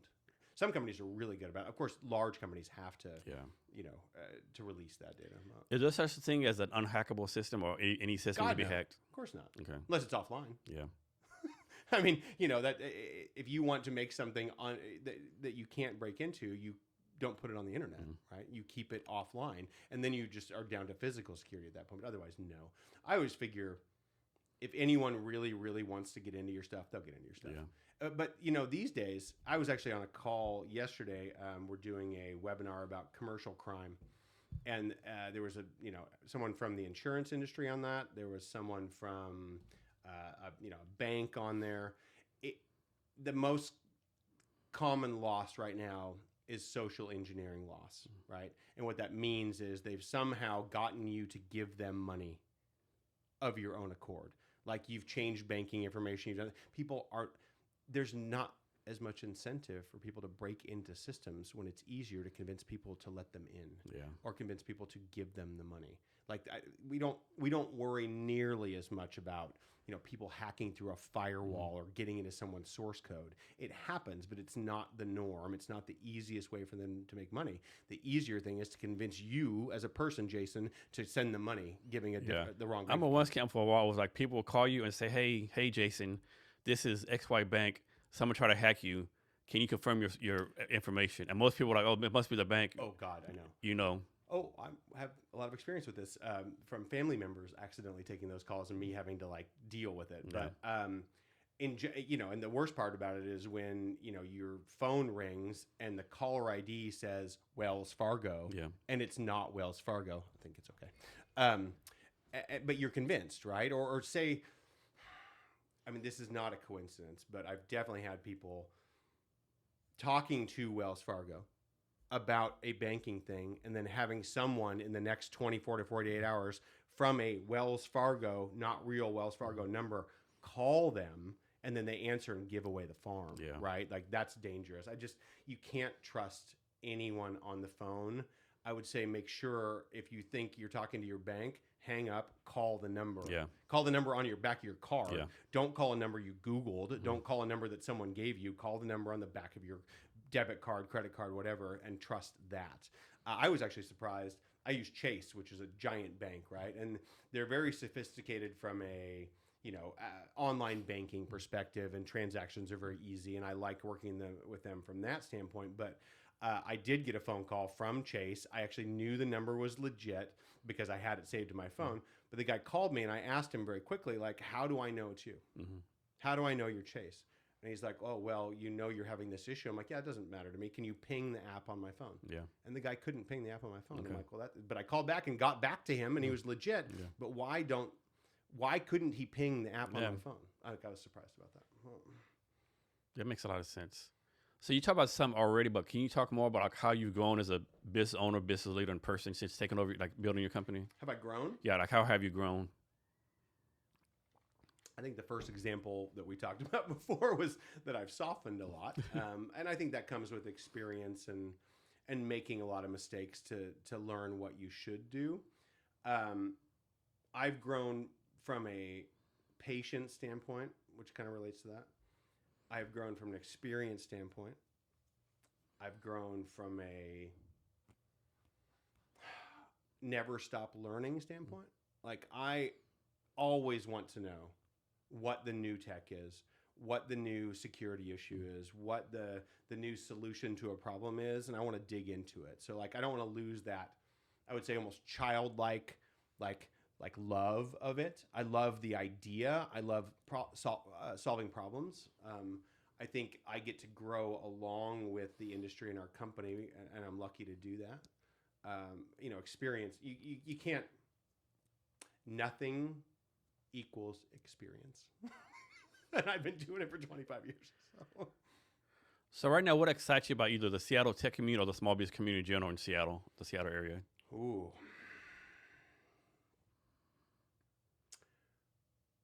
There are millions of small businesses, right, in this country. And there's probably hundreds of thousands, if not more, just in the Seattle area. I think all of them are going to have a lot of opportunities in the next few years to succeed if they, you know, can find some competitive advantage somehow, which could be from an IT perspective or an automation standpoint or, of course, a creativity standpoint. I think it's a fun place to start companies, and I think people are really generally interested in what the new thing is or the new solution is, or is there a company that can help me do better as a business? People think about that more, I think, than they used to. Like we used to have vendors, and now I would say we have partners. And I've tried to align myself with partner companies. I think every small business should be doing that, and it's a good place to do it. So that's what excites me about Seattle and the small business. From a tech perspective, I think the whole world's exciting from a tech perspective, so it'd be hard for me to relate it to Seattle outside of us. So the FIFA World Cup's coming here this summer. is Sentry Computing doing anything to take advantage of the FIFA World Cup? Not really. Okay. It's gonna be fun. Yeah. I don't think it really relates to our business. Is so we get a client and it's a monthly reoccurring client forever.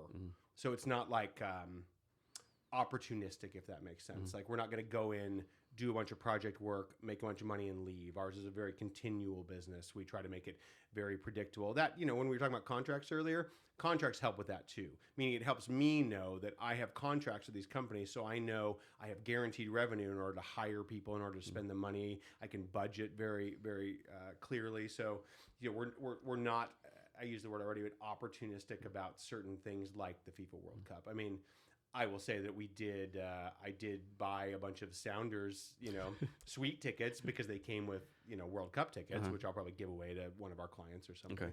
But, it's gonna be fun. Yeah, man. Pioneer Square is gonna be batshit crazy that time, right? Yeah, I think half of the home games I have suite seats in the new 1979 area of the stadium. Have you heard about this? Yeah, I just looked at it a couple months ago for the first time. Like, this is super cool. So I did buy some seats there. Nice. So you talk about the number of hours you worked before. Like, how do you do your schedule? Like, you wake up 5 a.m, you go to sleep at 8. Like does the calendar run your life? How's all that work for you? Yeah, it's a good question. I have made it so that I can work whenever I want to work, which is something I wanted as a person. Meaning, like, I often don't get up super early. I'm not that guy. If it's up to me, I'll sleep until 8 o'clock in the morning and probably go to sleep at 1 o'clock in the morning because my body kind of works like that. I generally would get up around 7:30, make sure the kids are out the door, which I honestly don't have a lot to do with. I'll be honest, when they're 15. And then I just get right in front of a computer and start going. And I'll probably crank away at my home computer, like just, get stuff in order. Like my calendar does rule my life, but I control my calendar. So like my calendar's laid out weeks in advance of exactly what I'm going to do. And a lot of that is I'll have a 3-hour thing that just says hold or block, meaning like hold means certain people can put meetings in there. Block means don't touch it. And it gives me time to like have thinking time, give some flexibility in my calendar, but it is all laid out. I will, like I said, I'll sit there, organize my day, go through emails, go through and look at certain systems I want to do.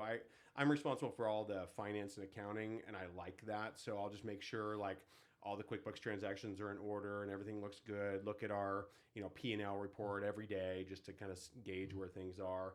Look at, sales opportunities, that kind of stuff. And then I'll usually either drive to the office or drive to a meeting or a lunch thing. Now that we have our new office, I love being in the office. We spent all these years not being in the office. Like our last office, which we loved, it was super fun. We moved in on March 1st, 2020, and then promptly went home. And I was the only one doing field work for like 4 or 5 months. And so no one else went in the office. We had the time. So this building was a 4-story building on 5th and Virginia, owned by this Taiwanese development company who's awesome, called Chen Quinn. We had one of the floors completely. There was supposed to be a shared floor with multiple companies. So we had about 6,000 square feet, and on a daily basis have 3 or 4 people there.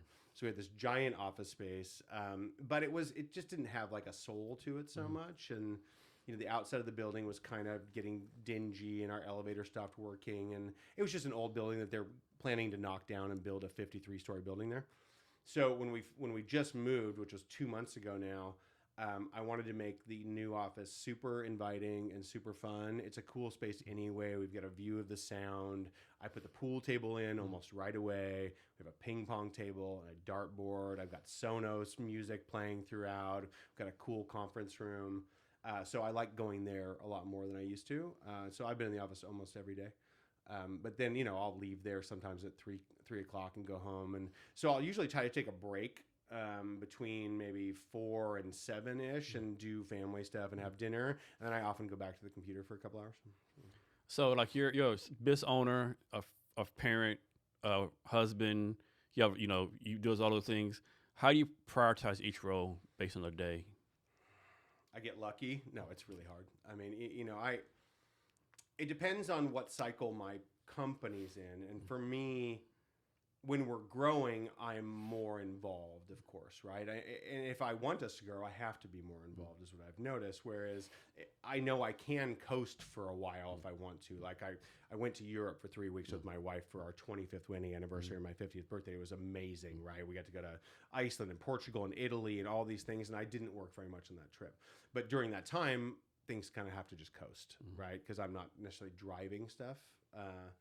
So I can do that whenever I need to take a break and be with family, if that makes sense. And I try to, the weekends are for baseball tournaments or volleyball tournaments. My daughter plays volleyball, to try to do all that. It's really hard. It was very hard when I was growing the company. It's easier for me now, but that's only because I've made it easier and been lucky and grown so much. Yeah.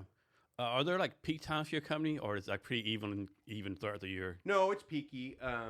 Like the holidays are dead quiet, which we love. So for 2 weeks, like hardly anything happens, and it's great. And I try to.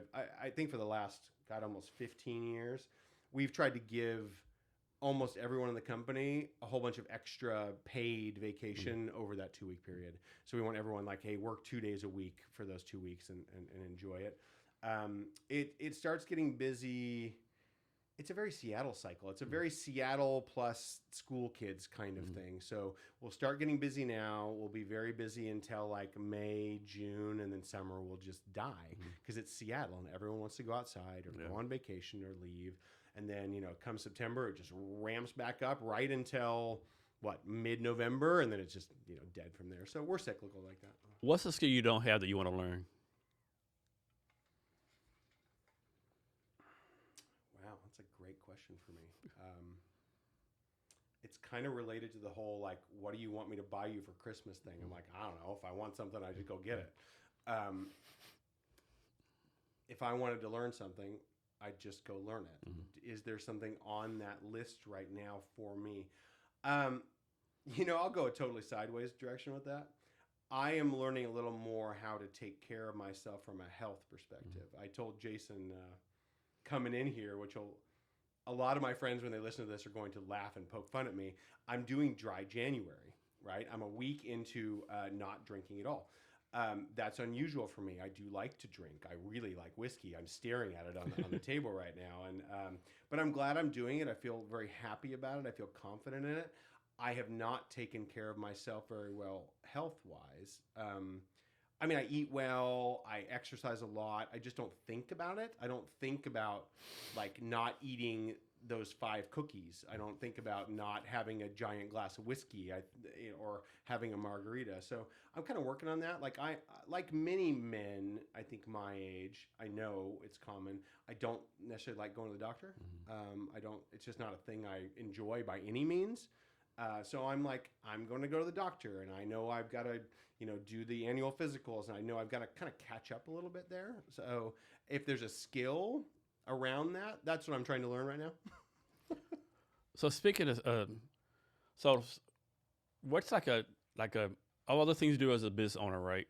What's the one thing you wish like you just like give away and have someone else to do it? Oh, I would.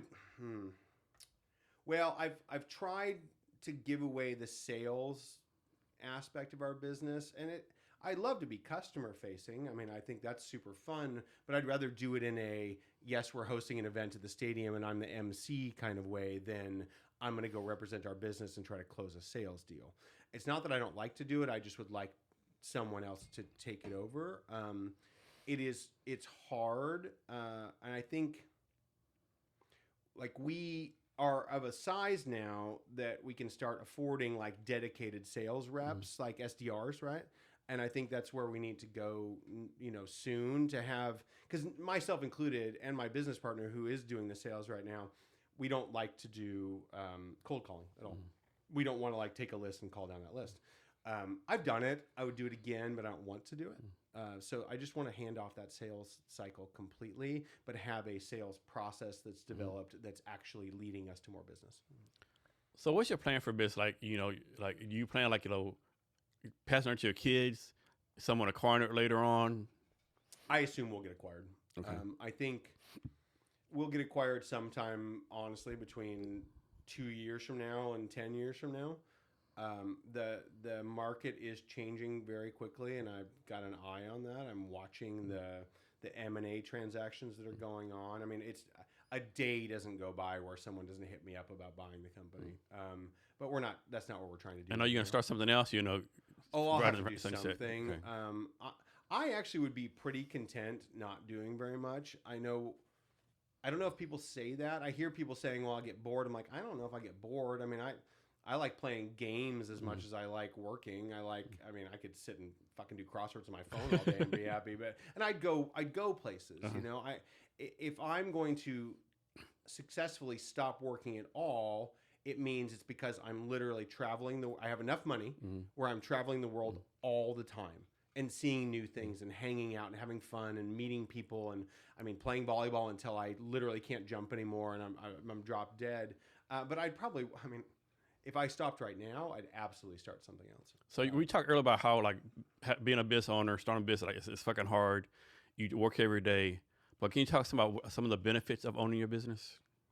Oh, there's tons of benefits. It just takes a while to get to them, meaning I'm only now in the last few years really reaping the rewards of owning a business outside of being able to control my schedule, control what I want to do. I've been able to do that for years, meaning like even if it was a lot, I knew I was benefiting from it and I could have controlled it. I could have stopped working. I just wanted to do it really bad, so I pushed really hard. I don't know if I could ever work for someone. I never really have, outside of Skip Cassidy, my mentor. I need to be in control. I love it. It does allow me to, if I want to go play volleyball at 7 o'clock in the morning for 3 hours and get home at 11, I can do that because I own the business. Now, that means I might have to work 3 hours at night to make up for it, but that's okay with me. I've been able to control my schedule and what I want to do. So, I wasn't actually, I guess I got brain lock. That's okay. You talk about your mentors, but are you mentoring anyone? Ooh, I have children, so yes. Okay, great answer. Yeah. Outside of that, no. But I didn't want to have children really until I had them, and then they were my favorite thing. Like, just I'll get emotional even. I mean, they're amazing. Like, and I would say my favorite thing to do is to be able to hang out with them and teach them and have fun. And I would say what I teach them mostly is mentality. It is like, be a fun person, be good, be interesting, and my kids are that. They're fun and they're interesting and they're nice, and I'm really happy about that. So I mentor that, and you know what? I got to play doubles beach volleyball with my son on a beach in Hawaii last week, and it was fucking epic. Like, nice. That's great. So that's who I mentor. So like tech changes all the time. How do you like keep up to date all the tech stuff going on? Because I'm obsessive compulsive. Okay. You just have to, read a lot, listen a lot, watch a lot. It's funny. My wife will poke fun at me because I don't really watch a lot of or listen to a lot of podcasts, but if I do, they're about tech. And I listen to, vendor partners of ours, doing webinars about technology. I'm just always reading stuff. Like, I pull my phone out and not only play games, but like I look through news. I'm on tech news here. I'm on CNN for 2 minutes. I'm on Google News about the world and about tech. It's just, you have to love it, though. You have to want to know that stuff. I want to know everything. I do have a thirst for knowledge. I'm always reading something about something. Does someone need a college degree? What? Does someone need a college degree to be in IT? No. Okay. Does it help any or no? Oh, yeah, of course. I mean, I think everyone would agree that you're going to benefit, and again, I didn't go to college. You're going to benefit from the idea of going through schooling, right? Of meaning learning how to learning how to perform when needed, learning how to study, learning how to be around a lot of other people, bounce ideas off of them. Like, that part of school can be like work, right? And I think that's the benefit they have. When it comes to formal training for a skill, if you're a nurse, you better go to school. If you're in IT and you've played with it enough, you can probably have a natural aptitude to get by without a degree. Obviously, I did, and I think other people can too. Would I hire someone without a college degree? Absolutely, if they had the right aptitude and the right attitude for that. So I'm not sure in IT. I mean, I think we're going to have so many more people, as you probably know, going to trade schools in a few years. Yeah. Thank God. Yeah. Like, why the fuck did we ever stop doing that? I don't understand. Like, you need people, and people want to build houses, and people want to be plumbers and start plumbing companies. Like, it's okay go to trade school for that. Yeah, you don't have to go to a 4-year society. college for We that. definitely fucked up the ball on that one, Jesus. big time. I think we're gonna figure it out, but it took us a lot of time to. I mean, there's still so much disrespect out there in general for people that didn't I didn't have a formal college education or degree from this thing, and it surprises me to this day. That there's such a negative connotation around that, especially I know so many guys that didn't go to school that own businesses making a lot more money than this other person that went to school for 4 years. Yeah, I have a cousin that owns an electrical company in Texas. I hopefully I don't get this right, but I think they pay starting off at 6 figures, starting off right. Right off it's like journeyman, whatever, journeyman college, And whatever it is. There's a lack of them. There's a lack Big of time. electricians. There's a lack of plumbers. There's a lack of qualified builders. Those you can get into those industries, like you said, and have a 6-figure income out the door. Yep. Right. And why don't people do that? We need people doing that. I think people are starting to figure that out. But, Yeah, I do too. I mean, how many poli-sci majors do we need? Right? I mean, yeah, I was one of them. Were you really? Yeah. That's ironic, but I was one of them. Yeah. And how are you using that? Not at all. Not at all. No, not at all. No, not at all.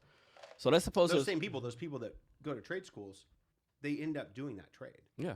In almost every case, right? Unless they really hate it and they go find another trade to do. But I think I have so much respect for people that have gone to a trade school and been successful in that. Right? So let's suppose there's a small business owner out there. They've been in business 1 or 2 years.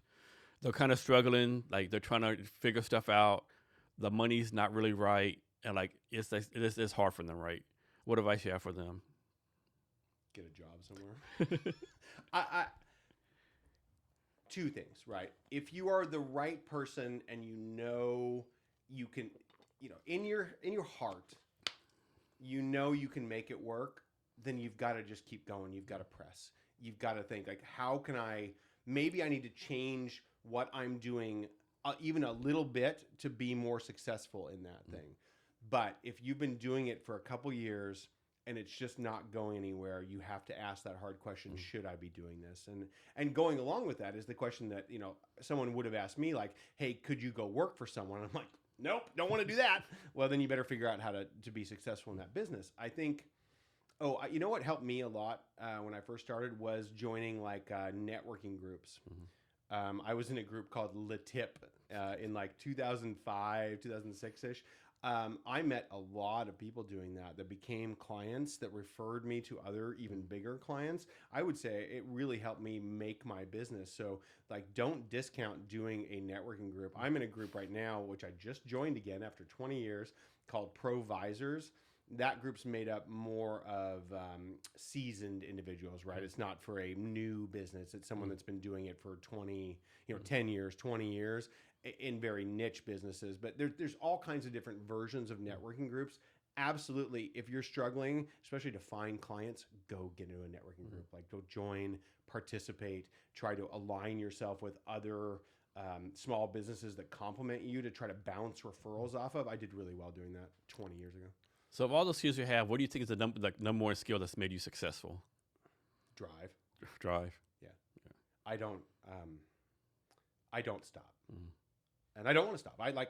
I love doing, I hate being bored. I hate not doing something. And again, for me, that could be sitting on a beach or it could be getting on my phone, but I have to keep doing something. I do really badly at sitting on the couch and watching TV. I mean, I could do it if I'm really into a show, but even when I'm doing that, my laptop's usually on my lap and I'm checking emails while I'm watching a show and got my phone out. I do the same thing. I'll be doing work, Marv, you're not watching TV. Yes, I am. You haven't looked at the TV. I'm always listening. Yeah. I do the same thing.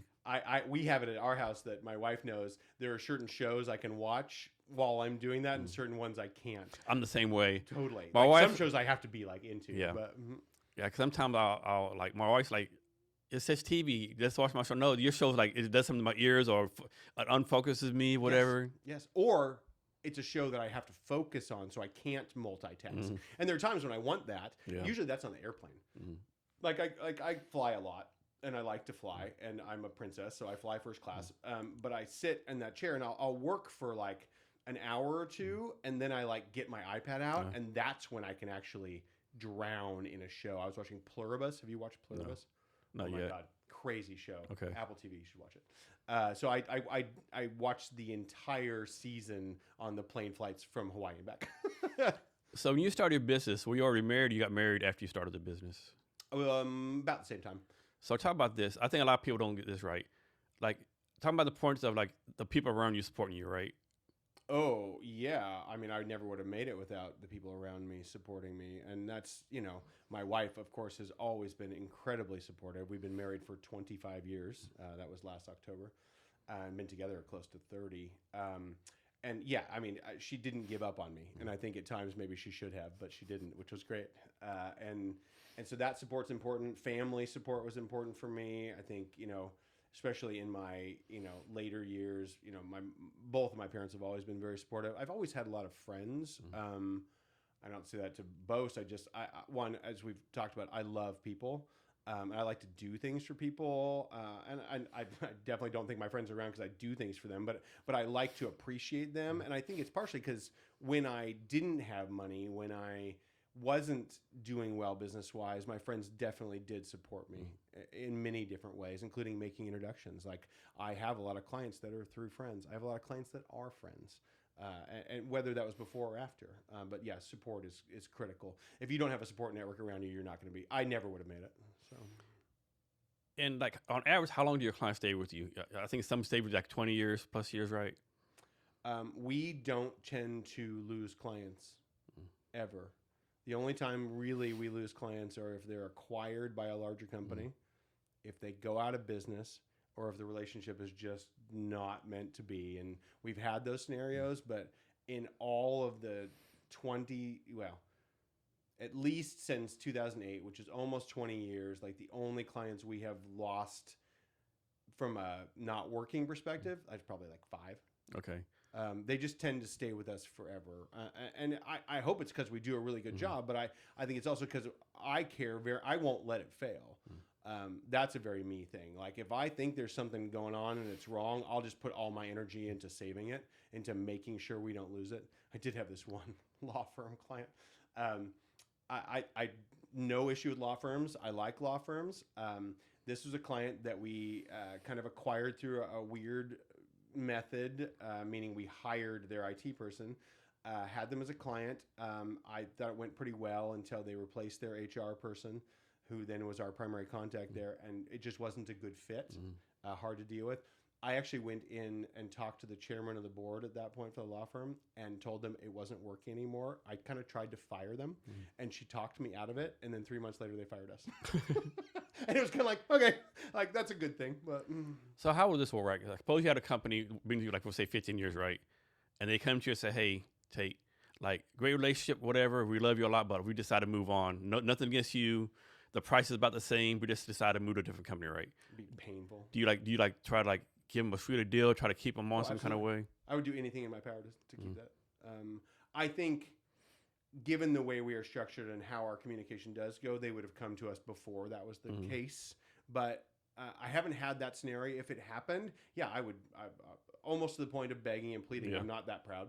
I would just be like, what can we do? How can we save this? And if they said there's no way to do it, then I would move on. But it would haunt me for a long time, actually. And you pretty much like bootstrapped your company since the beginning? Yep. Okay. No like fundraising, no bank loans, nothing like that. Okay. No, but I mean, we were lucky in the fact that, especially when we started, I was charging by the hour. So, you're always getting paid. It didn't take very much money to do it. Like I just saved up enough to kind of hire someone, and they were at that point hourly. So they were generating revenue. Every business is different. In our business, there weren't a lot of startup costs involved. Okay. And our business costs to this day are staff. Yeah. I mean, that's by far. And then insurance. Yeah, that health insurance is Thanks, fucking... insurance. Yeah. Oh my God, I remember talking to someone in Canada years ago. about being an entrepreneur in Canada and how fucking easy it is because they don't have to worry about health insurance.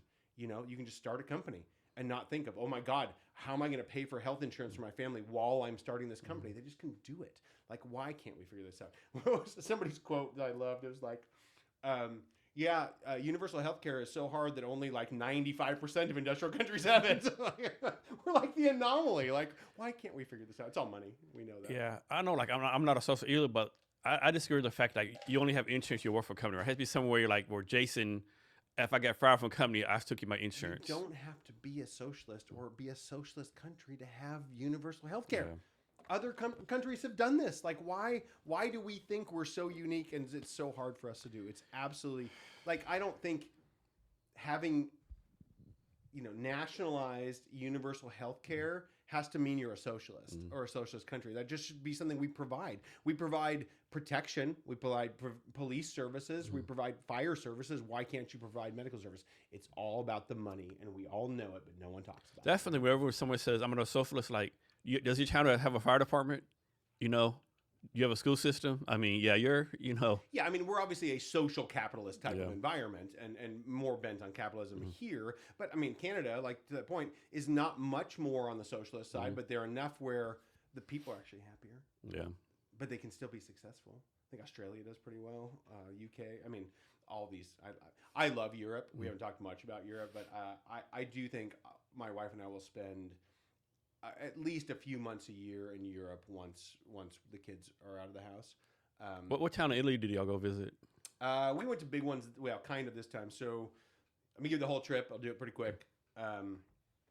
We left here on September 17th and flew on a plane with 6 other couples, friends of mine. All the guys play beach volleyball. So we went to Iceland and we played volleyball there and hung out for 4 days. Then one couple went back. We picked up 2 other ones in Iceland, flew to Lisbon, where 2 other couples met us. We drove down to the Algarve to the south down there, and we rented a 10-bedroom compound, which was crazy. And again, it's a lot of volleyball players and their wives. One woman, who I won't forget who plays volleyball too and is incredibly good at it. And we hung out there for a week. Portugal, by the way, is the best place to go. It is so inexpensive compared to anywhere, especially even Mexico. I thought it was way nicer than Mexico, but cheaper. Anyway, we went from Lisbon, we went from the Algarve, drove back up to Lisbon, stayed there for 2 days. Then we flew, just my wife and I, to Rome. We spent 2 nights in Rome. We'd been to Rome before. We did it just to hang out, and it was awesome. Like, we walked through a park for like 2 hours or 3 hours, and then just kind of walked through the city. And then we took a train from there to Florence, which was, have you been to Florence? Florence, that's one of my favorite cities. Florence is so nice. I loved everything about it except for how busy it was. Yeah. And that was the only problem. Yeah. When we were like at night or certain times of day, you'd walk around and there weren't that many people. But then, God, I remember in the afternoon, you're trying to walk across the Ponte Vecchio and you're just you're weaving through traffic. And that was disappointing. I didn't know it'd be quite that crowded. Then we drove from there to the coast and we ended up staying in Santa Margherita Ligure, which is right next to Portofino. That area is unbelievable. I want to spend a month there. It was so cool. That was small. In the Army, we were stationed in Vicenza, Italy for 2.5 years, so like 30 miles west of Venice. Okay, so up that way. Yeah. So Florence is great. Like next to Vicenza, it's a town called I can't remember the name of the town, unfortunately, but we got to see like Romeo and Juliet's like balcony, that's still there. Open operas. Oh God, Florence is great. I should know the name of that town too, and I can't think of it. But. Yeah, Florence is great. Have you heard of Cinque Terre? Yeah. So Cinque Terre is very close to Portofino, where we were. There's actually, it was windy, so they weren't running it, but there's a ferry that goes from Portofino to Cinque Terre. And Cinque Terre is like a region. Yeah. I didn't really know this until I started looking into it. It's like 5 different towns that are part of Cinque Terre. It's just that region right on the water with all those beautiful multicolored buildings by the water. Portofino's like that too. I loved Portofino. And I would like to funny story. I was there in Italy. I was commander of this company, right? And we had to do a field exercise. So we went from like we have to go to the field like by Florence, right? There's an army base by Florence. You go to the field there. And so we went there, we did our stuff, and said it was me, my first son is E6. Said let's sit and eat, right? So we go there. We found a restaurant on the water, right? And luckily, my first son spoke Italian. His dad was Italian, right? Perfect. And so we ordered some fish, whatever. fresh fish a day, right? Oh yeah, amazing. And like 40 minutes later, like we're drinking wine, whatever. Man, like we're kind of hungry. What's going on, right? And I said, hey, can you ask what's going on, right? Like 40 minutes, what's going on, right? And he's talking Italian, and my guy started laughing, right? He said, hey, sir, see the boat out there? He's out there catching fish right now. The freshest fish possible. Yeah. That's amazing. Have you been to Belize? No. I haven't either. No. It's high on my list, and it's gotten touristy now, is what Yeah. I've heard. So, like most places, the prices have gone up. But my mentor Skip went to Belize like 20 years ago. I know he went twice. When he went, you literally like rented a hotel, which was like almost like a nice shack on the beach. And every day the fishermen would walk by, and you'd like, oh, I'll have that and that and that, and they'd cook it for him that night. And he just said it was one of the most amazing experiences. Have y'all been to Amsterdam yet? We went. So after we left Portofino, we flew out of the little Genova airport, Christopher Columbus Airport, to Amsterdam. Yeah. And we only stayed one night there. We were supposed to stay 3 nights, but the weather was so bad. Yeah. That's why we went to Portofino. Yeah. Amsterdam was super cool, though. It's very nice, yeah. Yeah. One thing, I was stationed in Germany. One time I was stationed in Europe, so my oldest daughter, she had to do a report on Anne Frank. It was kind of kicking her butt. Like, we're 3 hours from the Anne Frank house. Just like get in the car and go to the Anne Frank house, right? It was a good tour. But Yeah. That's cool. I wanted to. I think we'll go back to Amsterdam. Some of the people on that same trip ended up going from Lisbon to Amsterdam, and they had good weather, and they loved it. Yeah. We went to the same restaurant, this French restaurant that was unbelievable. I just loved walking through the streets with the canals. Yeah. And they had little lights on them, and we got lucky because it wasn't raining that day, but it was kind of crappy weather around there. Talk some about the benefits of travel. I think so many people, like I know people like hometown, like I'm from a town called Odessa, Texas. They think going out of town is going to Midland, Texas, 20 miles away, right? Like talk about the benefits of just traveling. I'll sum up. Well, I'll start with. Go from sum up to start. When I first went to Iceland, and I was young, I was 22 or something, and I remember flying and landing in the Keflavik airport, which looks like you're landing on the moon. It's all volcanic rock, and I instantly like, oh my God, where am I? And I went from there. Guna's sister, my wife Guna's sister, picked me up. I never met her before. Picked me up from the airport, took me to her house where I took a nap, and then I got on another plane, little tiny plane, the kind where you have to crawl, you can't stand up all the way, like a 20-seater, and flew out to East Iceland, which is where my wife is from, to a town called Egilsstaðir, is where the airport is, and my wife lives in Reyðarfjörður, which is a mouthful. And I just remember that whole thinking of, oh my God, I had no idea like this existed. Like when you come from one place and it's Seattle, like how that operates, how Bainbridge Island works and the ferry and all this, and while those places can be slightly different, they're nothing like being in a 800-person town in a fjord in the east of Iceland with like mountains coming out over the sea, and the people are just they're so nice but so different, and the culture's different, and at first I think you're like, oh my God, where am I? And then after a while you learn that you love part of that culture more than the way your culture does it. Like, oh, I want what they're cooking right now, I want what they're doing. And then you go from there to going to Europe for the first time as an American, especially a West Coast American, and everywhere you go, it's like, well, this is cool. Like, it's something different, and there's a different kind of food, and there's a different thing to see, and there's different people with different access and different mentalities. And if you don't travel, you're never going to learn that part of it. And then I travel just because I want to like see cool shit, and I don't relax if I'm home really ever. Maybe when I'm playing volleyball. Otherwise, I just am always kind of moving. I can relax when I'm somewhere else. And I think people need to do that too. You need to get away to really appreciate maybe what you have, but also just like turn your brain off for a minute and enjoy something different. Yeah, one thing, I've done a lot of traveling, the Army, post-Army life. One thing I'll say, I've yet to be a country where I say, man, these people suck. Or like, oh, these people are fucked up, right? I've not in one country yet. They're all like nice, like. No, people are nice everywhere. And you don't know that until you go. You think it's like people are in this country are going to be rude, like the French. Like the first time you go to Paris, you think, and like, no, people are nice. Yeah. I mean, there's rude people, but there's rude people here too. Yeah. No, I think people are usually very welcoming, and I think most people want to show you what they like about where they are. want to show off where they're at. Yeah. Absolutely. I mean, the same thing we do. You Yeah. come here, I'm like, oh my God, I have to take you somewhere. Yep. I have to take you to Pike Place Market. Yep. You'll love this, right? And because we're proud of where we are, I Mhm. think obviously they're proud of where they are too, no matter where it is. So, So how many countries have you traveled to? Like the estimate? I mean, country-wise, I wouldn't say a ton. I mean, you know, you got obviously Mexico and I mean Bahamas, Canada, Iceland, France, Germany, Italy, Portugal, Spain. That's probably it for me. Okay. It's mostly been European. Another place you go countries. to, you should go to Salzburg, Austria, where they did the Sound of Music movie. Yes, yes. It's I know, I've heard it's so amazing. beautiful. We Yeah. traveled through we were in Switzerland for a hot minute, but not very long. We kind of drove through it. Yeah. This is 20 years ago. I never been there. I know a lot of people like are really big on Croatia, like the beaches in Croatia. So when I was planning this 50th birthday trip, we went to Greece. Sorry, I didn't list that. I loved Greece. Like we went. This was 2 years ago. We took our kids for a long spring break, and we did Athens for 2 nights, Milos, which was my favorite island there by far, quiet, 2 nights, Santorini 2 nights. Then we flew from there to Nice, stayed in the Cannes area for 3 nights, and then we went up to Paris. I've lost track of Croatia. So when we were planning this trip, we were like, okay, hey, let's go to Greece again and then go to Croatia. And it just didn't happen, but that was our backup plan. What I've heard about Croatia is it, like other places like Belize, have gotten more expensive and more touristy. Montenegro and like Albania, going further down, I've heard that's still. So I have a good friend in Vietnam, Michael Joyce. He's from France, but he lives in Vietnam with his wife.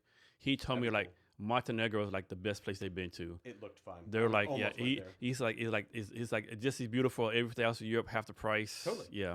Well, that's what Croatia was a few years ago. Yeah. It's just Croatia's now turned into a tourist destination. I think, where was I thinking to? You made me think of some other area. Anyway, I love that whole area. It'd be super fun to go to. So one place I won't go to, but I'm sure I'll be able to go there in my lifetime is Iran. I already heard like how beautiful Iran is, all the history and stuff. I'm sure it's amazing. We Yeah. just can't go there. No. I mean, and until the regime changes, we're not going to. But dude, it's a huge country with Yeah. tons of people. I mean, it's got to have a bunch of culture that's super Yeah. fun to be around. Have you been to Saudi Arabia though? I'm just like it's like on Air Force bases. I mean, Okay. nothing like I've really, never been at all. yeah, not out in but the open. Yeah. I've heard people like it. I mean, Yeah. to visit. I mean, obviously, Yeah. I don't want to live there, and I have not been to Asia, so Oh, that's man. really high on our list. I know you've been. Yeah, but Thailand, Vietnam, Korea. It's My sister was in Thailand for Christmas. Yeah. And I think they had a blast. I remember they were in an elephant park. Mhm. Like Yeah, I rode an hanging elephant out, before. like, Yeah. all day. Like Yeah. I mean, that's super cool. They have kids. I'm sure they had a blast. My whole thing about we have staff in the Philippines. And we have staff in Honduras. So I really want to go visit our staff in the Philippines and Honduras. Actually, it's easier to get to. Roatan, I've heard, is really cool. But for me, it's like if I go all the way to Asia, I want to go the whole thing. Yeah.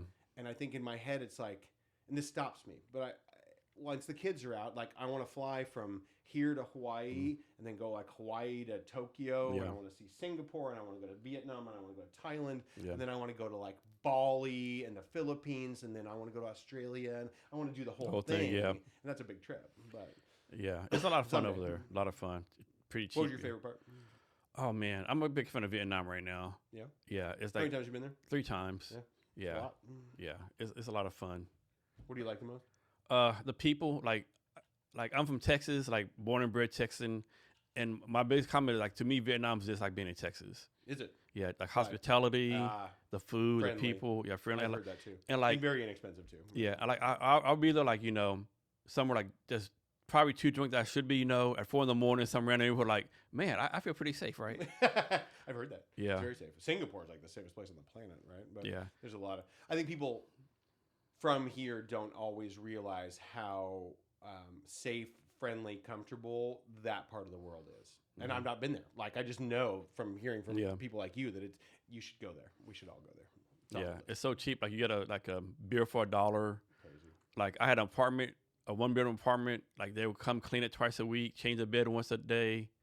Yeah, all included. Every include like $300 a month. Yeah, it's great. Yeah.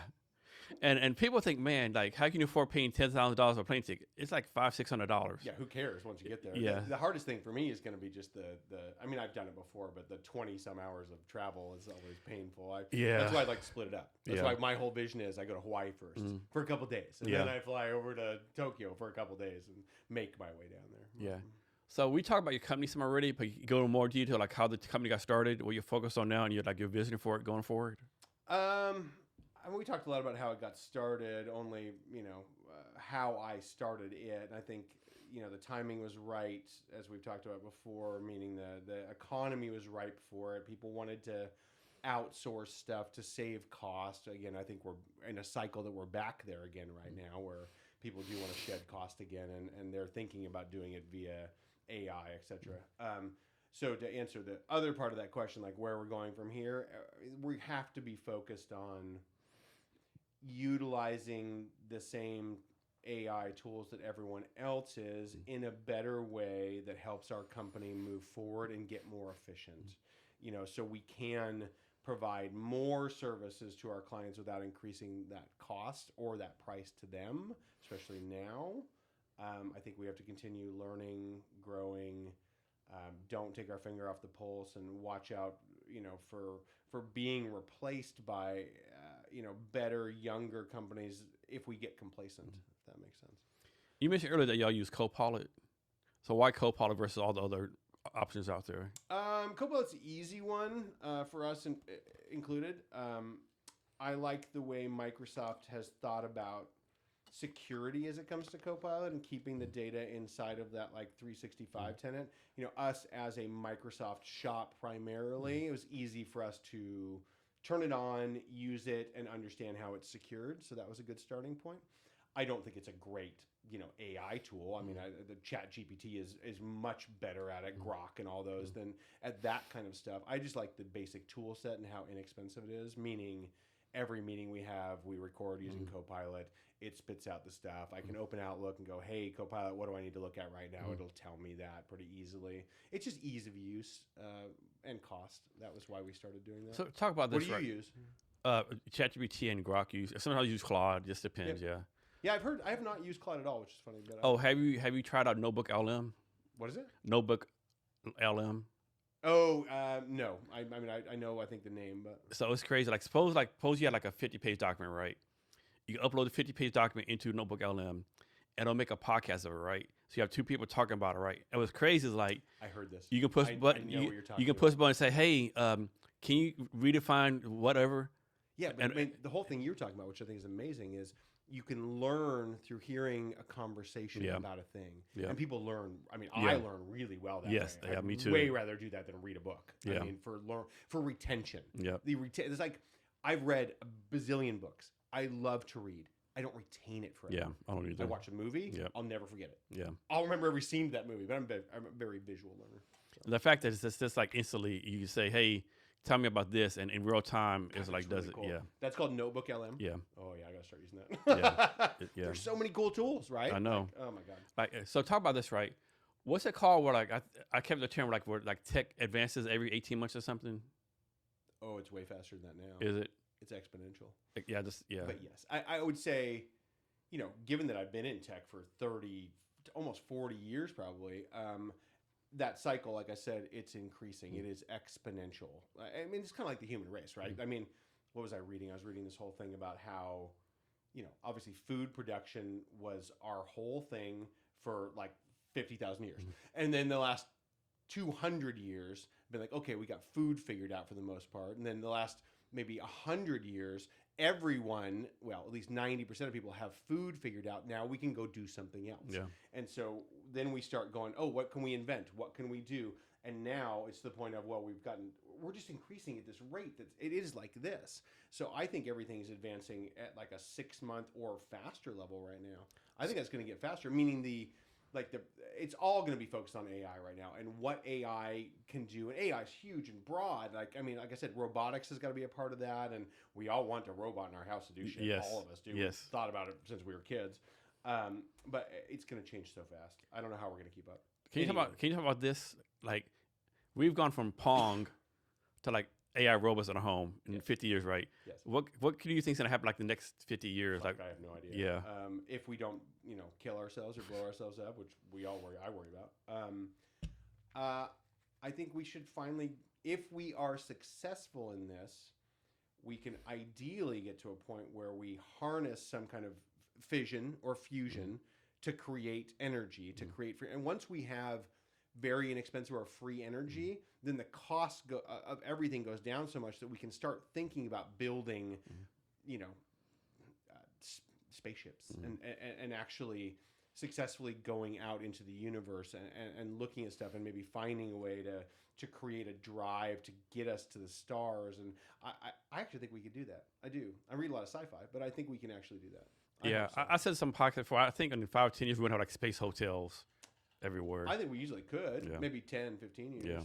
But just being able to get back to doing that, because look, we went to the moon for fucking ever ago now. And it did nothing. We haven't done much since then. But, love him or hate him, and I'm kind of on the fence. I mean, Elon Musk has a vision, and I like that when people have a vision and want to go do it.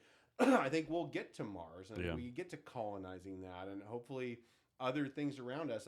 If we could get the cost down, that would help a lot, which I know is something he thinks about. But I mean, the idea of fission, right? Oh my God! I mean, can you imagine if we get there? I know, right? We need that. So we do. Yeah, so with AI coming, right? There's this talk about there'll be no jobs, right? Do you think people not working be a good thing, bad thing, or do you think people need to have some kind of purpose? Oh, I guarantee people need a kind of purpose. I don't think we can all be lazy and sit around. Doesn't mean we can't have a purpose of educating people, or I mean, if we get to a point where you don't need people to do very basic menial tasks, you'll want people to, I would think, to teach more at some level, right? Like, I mean, to be leaders, to be teachers, maybe teachers will finally be more respected, and we can have, real schools where people make real money teaching our children what to actually do. I don't know. I haven't thought about that enough, Jason. How old are your kids? 15. Okay, you have 2, right? I do, twins. So let me ask you this. So from the time your kids were first born, right? I'm sure you had in your mind, like, what do you need to be, what you need to do to be a successful parent? Has that changed through the years? Like, I don't know if I ever had that in my mind. What determines if you're a success as a parent? I think your success as a parent has to be determined by the outcome of the children. But I mean, that's hard because everybody's got a different personality, including your kids. I think I'm very lucky. My wife and I are very lucky that our kids have good personalities, have good hearts, and all that kind of stuff. You can't control that. No. But success is at this point probably determined by, since I feel like we've made them into good humans, it's then probably making them into productive, successful humans. And now's the time for that, right? Like, teach them, when we were in school, you and I for sure, they didn't teach you fuck all about managing your money. No. About what a credit card really is or what it means. I'm teaching my kids that. Like here's how the world really works. And that's the next phase. So I'm trying to make them successful so they can get through life without, I mean, they got to make mistakes because they won't learn otherwise, but like without making really bad mistakes, and being able to go out and, successfully interact with people, manage their life, manage their finances, get jobs, get houses, feel like they have a thing as early as possible. I mean, it's what's the whole John Goodman movie quote about the fuck you money? Do you know what I'm talking about? Yeah. Love that whole thing. It's like, you gotta get to a point where you own your house outright, and you've got this like war chest sitting there, and then you can be like, well, I don't want to do that. Fuck you. It's fuck you money. I'd love my kids to get there a lot earlier than I did. I don't know how well that's going to work in our economy, but I'm going to try. So I think like people like Warren Buffett, they famously like said, people, I'm not giving anything to my kids. They have to earn their own. What's your take on? Are you gonna pass some on to your kid? You're like, go make your own way. I would give my kids anything.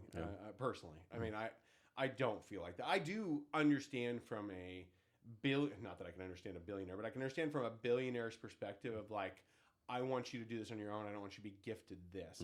I think even at that level, I'm sure Warren's going to make sure they don't starve to death, right? I don't think I'm ever going to make enough money to like hand my kids $100 million or something like that. But I'm going to make sure they're successful without being spoiled. Yeah. Right. That's the key. Like I told you earlier, I'm a princess. I fly first class. Our kids fly in the back. Right? Okay. I mean, that you know, we're not. That's funny. Yeah, they should.